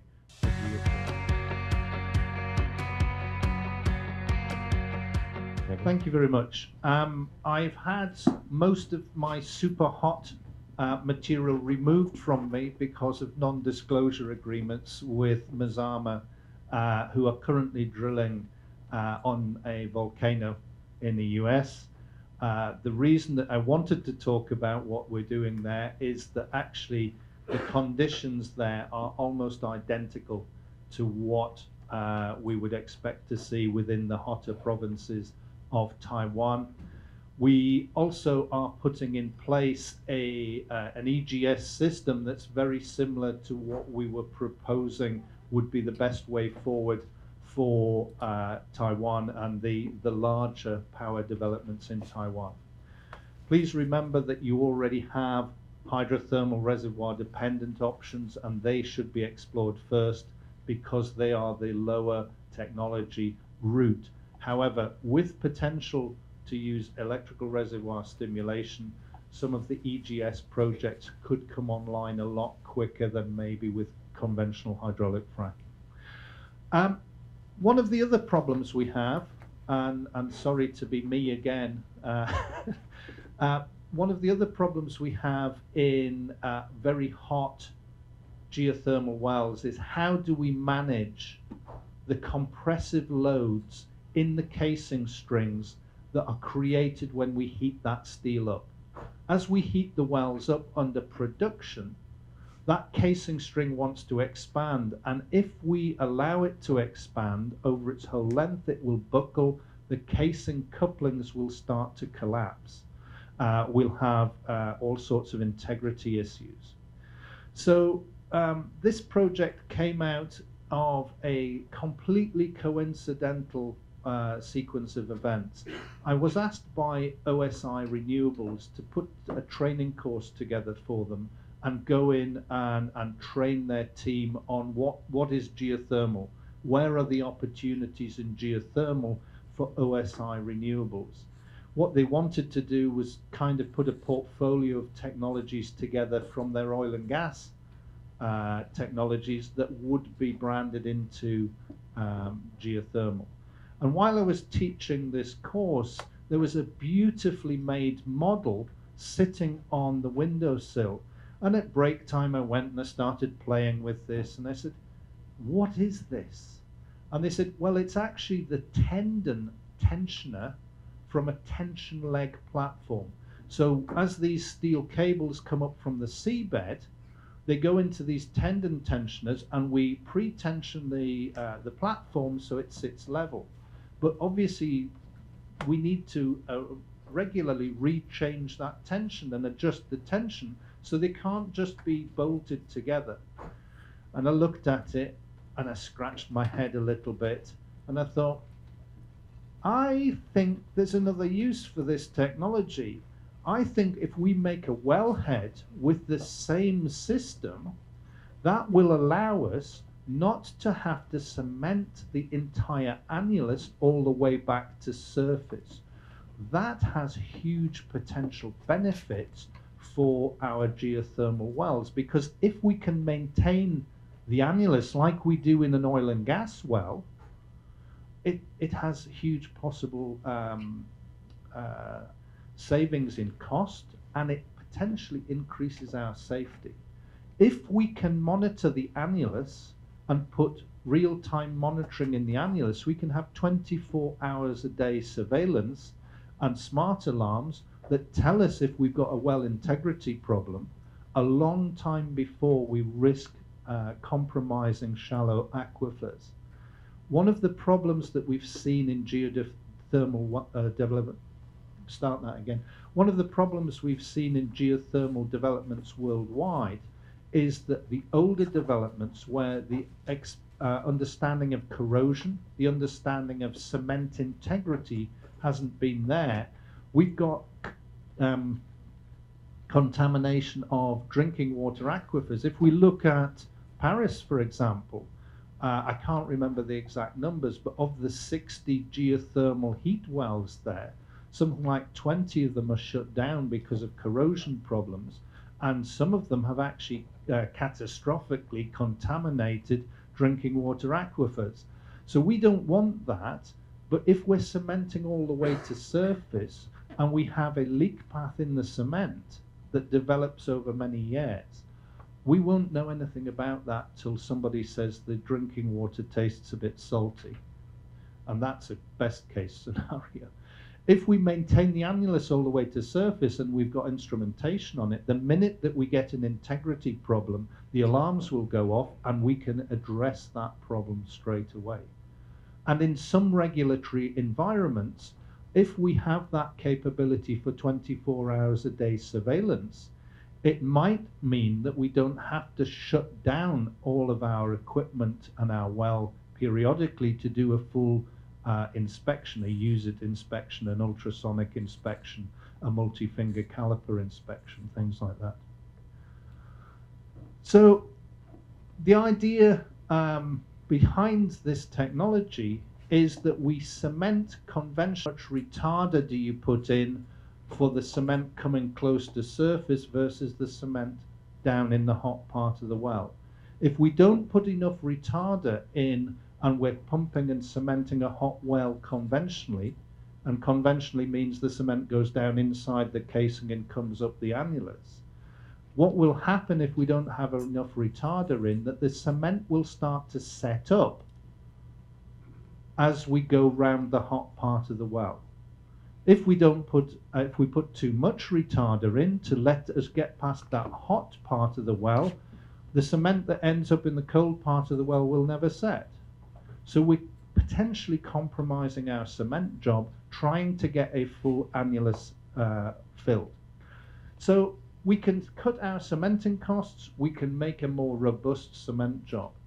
And And the risks of a poor cement job are voids and channeling that we're unaware of that allows subsurface flows. But if we've got a channel or a void against an impermeable rock, when we heat that well up, that fluid will expand and collapse the casing. So we potentially have a higher potential for failure within that environment. One of the traditional ways of managing casing compression is by increasing the wall thickness of the casing. Your casing string compressive performance is a function of your wall thickness, and that's the primary way we deal with buckling resistance in most drilling and well construction. The problem with that in geothermal is that you're almost certainly going to be running very expensive corrosion resistant alloys. As you increase the wall thickness, your casing bill goes up quite considerably. So if we can keep the the casing string as light as possible, as low a wall thickness as possible, we keep our casing costs down. Okay? But what's the other knock-on effect of running heavier wall casing? It's the fact that we have to have a bigger rig. If we've got a heavier casing string, we need a bigger rig to hoist that heavy casing string. And that might be a considerable impact on the drilling costs of that project. For example, if we have a small rig and we're running a lightweight casing, that rig's perfectly capable of drilling the well that we want. But if we suddenly specify a heavier wall thickness in our 9 5/8 casing string, for example, that rig may no longer have the hoisting capacity to actually run that casing string. I would argue as well that you could look at using techniques from the extended reach drilling discipline. You could look at floating that casing in, even though it's a small casing string. There are other ways of doing it, but this wellhead system allows you to not have to think about any of that complexity, because we're doing what we've always done in oil and gas, and we're dealing with the expansion by pre-tensioning the casing string after it's been cemented. The other thing that is quite useful, when we do our life carbon footprint analysis of our geothermal well, we've got to include the casing steel as being used up and lost in the hull. With this system, because we're not cementing all the way back to surface, we can do a traditional oil field cut and pull operation on our casing string. So we can go into the well just above the cemented section, cut the casing and recover the rest of the steel to surface, at which point that's discounted from our carbon footprint. The other thing that we have is we can actively manage the thermal growth, and we can reduce the amount of wellhead fatigue that we get from the expansion and contraction of the casing string. So to basically show you a little bit of a graph, it's a slightly wiggly line, but we can put an AI system on that and it will tell us what's happening in the well.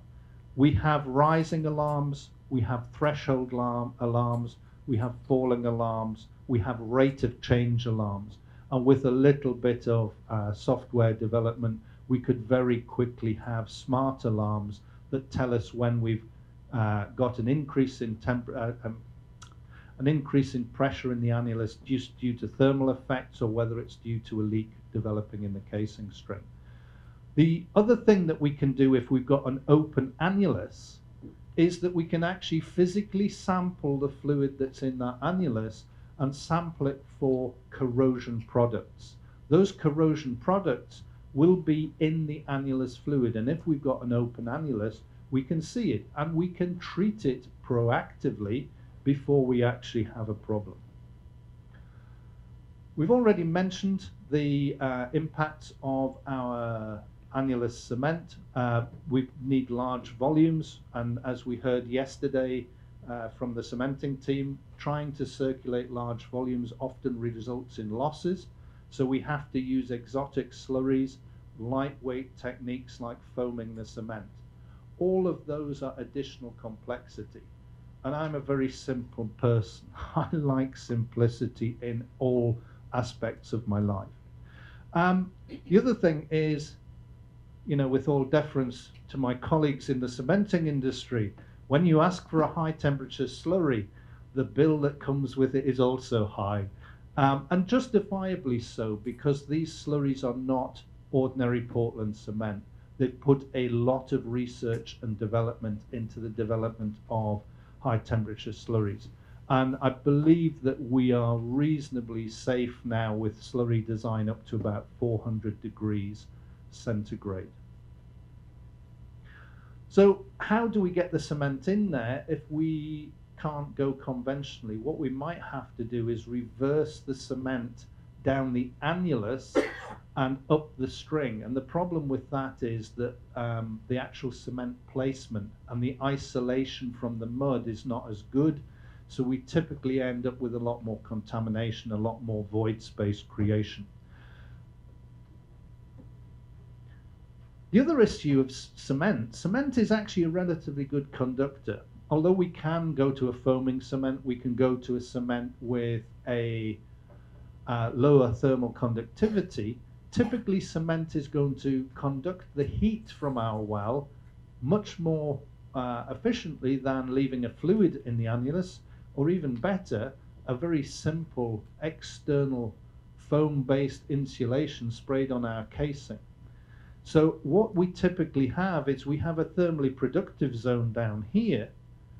That's the desired temperature we want. So anytime our flow is lower in rock that's lower temperature than our desired temperature, that rock is thermally parasitic. It is stealing our money. All of this rock is stealing money off our project. So what we want is we want as low a possible thermal conductivity to the formation. And because we've got an open annulus, we can run a very simple low-cost foam insulation or sleeve on our casing string, and that will reduce the loss of temperature to surface. And when we start to look at what that represents in terms of value to the project, these are some calculations that our reservoir modeling guy did for this project. And you look at the improvement in thermal performance of this relatively low temperature well. And remember I can't remember what the inputs are. I think it's only 120 degrees, this well. So these numbers get bigger very quickly as the temperatures increase. So over here, we're looking at a performance increase, and this is over 30 years, by the way, of 238 kilowatt performance improvement just by having the ability to insulate the annulus. And this is a relatively small, conservative well design at low temperature. As we go to higher temperatures, as you have a bigger difference between the bottom hole temperature and the parasitic rock above it, the benefits are bigger and bigger. So imagine you having essentially, for some of your projects, I would imagine that the figures are going to be in the region of 1 or maybe even 2 megawatts better thermal performance at surface over the life of the well. That represents a very large amount of money as electricity to the grid. Your electricity to grid is not the same as your thermal performance. You've obviously got your conversion loss of the generation system that you choose. So is this all pie in the sky? Is this all a fantasy? No, we're actually under test right now. We have tested the metal-to-metal seals that we intend to use here. And even if you don't want the full geolock system, the metal-to-metal seal technology is now 400 degrees. So we can give you a wellhead that will function at 400 degrees C.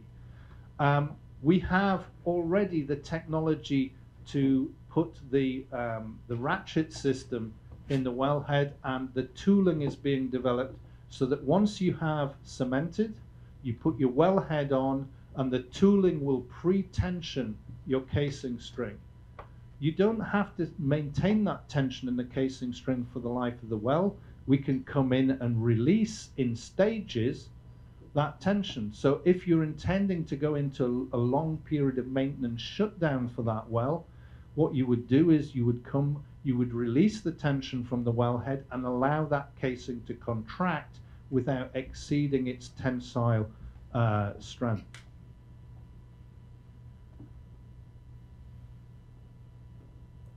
What we need to do is we need to find a location that would like to use this technology, because like everything else, running it for 1 or 2 wells is not economically viable. If you have a project that has 10 or 12 wells, it would be good to start talking to OSI right now. The lead time on a standard wellhead at this moment in time is around about 9 to 12 months. Although last week I was told 18 months is now the lead time on wellheads, but that was just from one manufacturer. This being a new technology, you need to work with the company to define what your actual requirements are going to be, and then we have to start manufacturing. We have to start making sure that we have the skills on the island to actually install and maintain these wellhead systems. But if we want to develop EGS, if we want to develop reservoir-dependent hydrothermal, we need to improve our wellhead systems if we want to get the higher temperature, higher enthalpy wells in the ground. And that's all I have for you today. I can do a dance routine if you like, but I wouldn't recommend it. Have you got any questions? Yes, go ahead. Kevin, thanks for that. Just curious, if you don't have cement return to surface, yeah. How long does it actually take you from a conventional wellhead system? Is there additional time that I need to put it on, or what about my integrity? Yeah. So in terms of the time impact, there's virtually no time impact because the tooling basically sits on top of the casing head, and we pull tension, and because it's new technology and they're going through their IP protection right now, the details of how it works. Basically, it's a ratchet mechanism on joints of casing, and those joints of casing are screwed together with their proprietary Merlin technology, Merlin connector technology. So you pull up on the casing and it ratchets through the wellhead, unlike a traditional wellhead where you have a fixed distance based on your space out that you calculated before you ran the casing.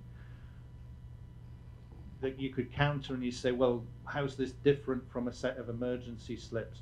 You don't want to set your casing string in a geothermal well on an emergency slip set because, okay, in oil and gas that might work because the number of thermal cycles and the tension and compression differences are smaller. In geothermal, you really need that ability to pull a lot of tension on the casing string, much more than we would traditionally in oil and gas. And we have tooling, hydraulic tooling that sits on top of the wellhead. You tension the casing string, and that might mean that you can unscrew a joint and take that off, but the system allows you to do that. It's like I say, it's in test at the minute, and they're looking for partners who would like to run it in the field. These guys have been making wellheads for a long time. They know what they're talking about. They've been making tension leg ratchet tie-down systems for many years as well. If anybody's interested, my email address, I'll share my email address with you. and I can share you the paper that we wrote to sort of justify to their management team that they should develop this technology. And like I say, it came about just because I saw their tendon tensioner model on the windowsill. So hopefully it'll come to market. And by the way, I don't get a single cent from either Eden Geopower or OSI Renewables. I was paid to do some reservoir modeling, some thermal modeling for them, but I'm not paid to be enthusiastic about their product. The only reason I'm here is I genuinely believe that these technologies will be useful here in Taiwan. Okay, any more questions, guys? Yeah, go ahead. Yeah.